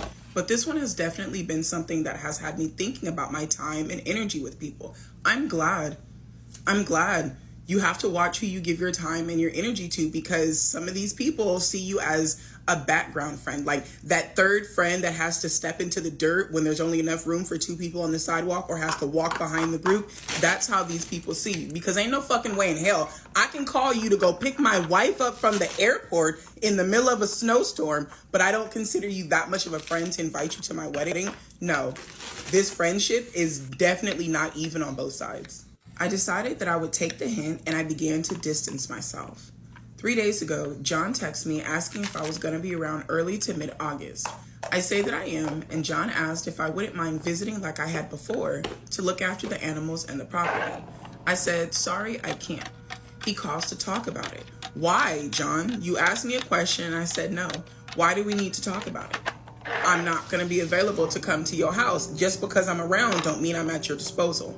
He called to talk about it. We run through the same conversation, polite but a bit tense. So I finally say, I just won't be visiting your home. After a moment of silence, I bring up that I'm disappointed that I appear to be the only person in our group of friends not invited to his wedding, and that I can't be helping like I have before if I'm just a background friend. At this point, I wrap up the call positively and sincerely with me wishing them a good wedding and a trip, and saying that maybe we can grab drinks soon. Jane reaches out 2 days ago, sending follow-up texts saying that John is upset about what I said, and with her also, because she made the final calls about friend invites, and that I'm taking this the wrong way. How else am I supposed to take it? You guys call me when you need help for any fucking thing else, but when it comes to your wedding, one, I'm not even told the fucking wedding is happening. Not even told the goddamn wedding is happening. Two, I don't have a fucking place in the wedding. I'm not even fucking invited, but I'm friendly enough to come to your house and check on your animals and watch your property while you're gone. But I'm taking it the wrong way? No, Jane, you need to accept accountability. You didn't want me there, so you made sure I wasn't a part of your fucking day. That's it, that's all. Be a woman, stand on your own 2 feet, stick your chest out, and admit what the fuck you did. Don't try to put it off on me. Jane said there was only so much capacity and that others in our friend group have partners that took up space. She adds that she hopes I'll change my mind and help them out because it would put John's mind at ease. These people are not your friends, because there's only so much space is the excuse that people give to people they purposely did not invite to their wedding. Because those that you want there, you will make sure they have a spot. I don't give a fuck about how much room you had. The people that you wanted at your wedding were the people that you guaranteed spots to. So your friend not having a spot because your other friends have partners is a piss poor excuse of you saying we did not want you there, but we still want you to do for us. So she's giving you a half-ass apology, hoping that you'll accept it and still do what the fuck they want you to do. These people are not your friends. This friendship is one-sided as hell. I'm not entitled to the company of others or invitations to anybody's events. But am I wrong for setting my own boundaries in response to theirs? I try not to frame my friendships as transactional, but they obviously want something out of me here despite their not inviting me, and then avoided even bringing it up with me until they needed help covering for their honeymoon. Am I the asshole? Absolutely not. No, you're not, because you're not always going to be available to people who are clearly just fucking using you. You see them as friends. You called them your friends. You said that you guys got along well. They see you as someone that's around when they need them. That is not a friend. It is not a friend, and it hurts so bad when you find out you are that friend, that this is how the people you held close to you think of you. No, you're not the asshole. You're absolutely not wrong, because me, I'm the type of person that returns energies. I'm going to act the same way to you that you act to me. I'm not going to do you any better, and I'm not going to do you any worse. I'm going to return that fucking energy. I want to know the people, your friend group that they made sure was at their wedding, why don't they call one of them? Why don't they call one of them, since it's really going to help them out and put John's mind at ease? The people that had to be at your wedding, how come you don't call them and ask them to check on your animals and watch out for your property while you guys are on your honeymoon? Leave this man the fuck alone. He's tired of being used. He's not going to do it anymore. OP, you're definitely not the asshole. These people are not your fucking friends.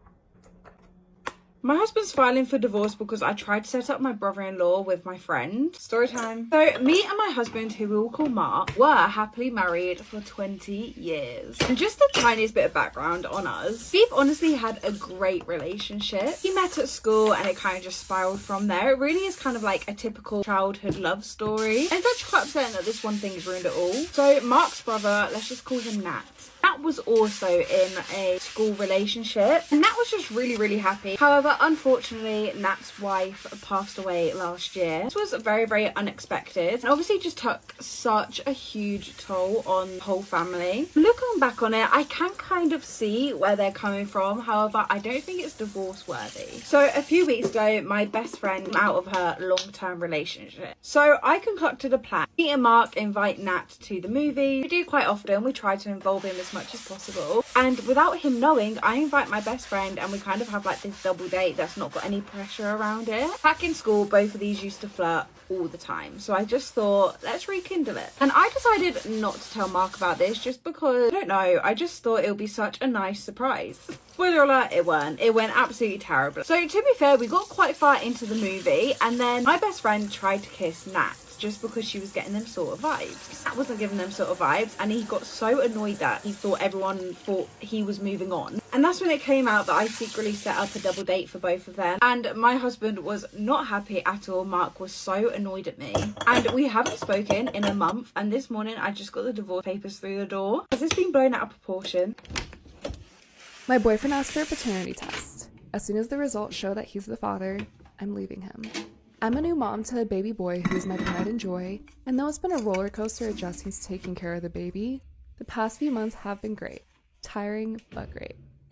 I have a boyfriend of 3 years who's the first person, relationship-wise, I've ever loved, and I thought we were doing great as new parents, but also as partners. Friday he came home and asked me for a paternity test. Just like that, it was completely out of the blue. I was putting away the dishes and he asked for one, like he was asking what was for dinner. I'm a different race from him, but our child, apart from the skin tone, is literally his mirror image from pictures I've seen of him when he was a baby. I was stunned when he asked, and his reasons were that he had to be sure he was the father. He had to have that certainty. All I remember as he was speaking is just immediately feeling pain. The man I love doesn't trust me. He would actually believe that I would fuck someone else, cheat on him, and then try to pass off another man's baby as his. I've never ever given him the reason to think that I would cheat on him. I've tried to be transparent and communicated, and it wasn't enough. He told me he would give me time to think about this, that he wouldn't go behind my back and do this test, but for our relationship to move forward, he needs to be 100% sure. He repeated this because he, in his words, needed me to realize how serious he was. After thinking for a couple of days, I'm going to allow him this paternity test because I have nothing to hide.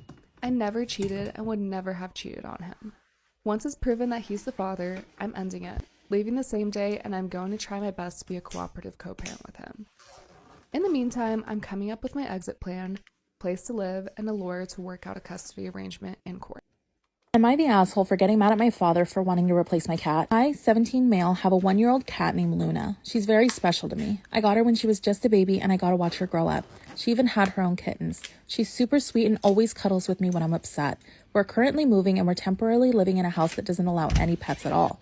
My dad is too cheap to pay for a pet sitter or a kitty hotel, and nobody in our family can watch her. My dad just told me to put her in the screened area outside, but my mother made me let her out, saying she had to go out. There was no reason for her to have to leave the screened area. It's not cold here, she's litter box trained, and she's an outside cat. But I'm supposed to listen to my mom, so I did. I wasn't sure about it because she's never been here, and I said she would get lost. But I was told she wouldn't be able to leave the backyard. And, surprise, surprise, she got out and now she's missing. I had to beg my dad to put something up online for the people in the neighborhood. The other night I was walking around looking for her and my dad happened to stop by. I got in the car because I'd been walking for hours. He asked what I was doing, so I told him. He said, well, look on the bright side. Now when we move, we can get a dog. My dad has never liked Luna, and I was pissed. I told him I don't want a dog. I want my cat back, and he said, fine, we'll just replace her. I got even more mad and started yelling. He got mad I was yelling, but he wouldn't understand. So, am I the asshole? Let me know your thoughts in the comments. Am I the asshole for leaving the airport and not going on a planned trip with my fiance and his son? I, 45 female, travel pretty regularly, but I also have pretty bad anxiety, especially with flying. Because of that, I plan everything in advance. Prepaid parking, TSA pre-check, extra time, anything to make travel as smooth and low stress as possible. I've missed flights before, so I don't take chances. My fiance, 44 male, and I planned a cross-country trip to visit his parents, and his 18-year-old son is coming with us. For context, his son has been extremely difficult for the past 6 months. He skipped school, he's disrespectful, irresponsible, blew his car motor up because he didn't put oil in it, even though we told him how and gave him the money. He just doesn't care about anything, literally. I don't even know how to explain it. He's had multiple consequences, losing his phone, his computer, etc., and nothing really changes. Both of us are honestly at our limit, and we're just waiting for him to graduate and move out. How sure are you that that's going to happen? He's unmotivated. He's not going to high school as it is, so I highly doubt he's going to go to college. You had to give him money to put oil in the car.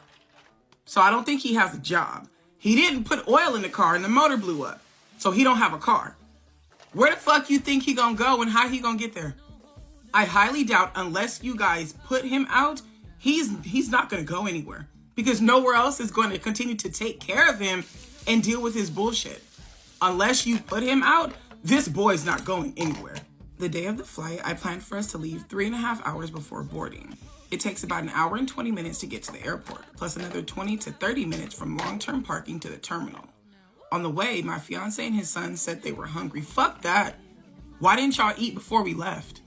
We stopped at a sit-down place about 40 minutes from the airport. I agreed, but I asked them to keep it quick. Instead, my fiance drove through city traffic instead of taking the freeway, which adds about an hour to the trip. Girl, what the hell? We finally get to long-term parking, and now we're cutting it close. Then we're told the train isn't running, so we have to take multiple shuttles. At this point, boarding is about an hour away, and I'm already really anxious. We get to security, and my fiance and I go through TSA pre-check while his son goes through regular security. I had asked multiple times over the past few months if he had a real ID since he turned 18, and I was told yes every time.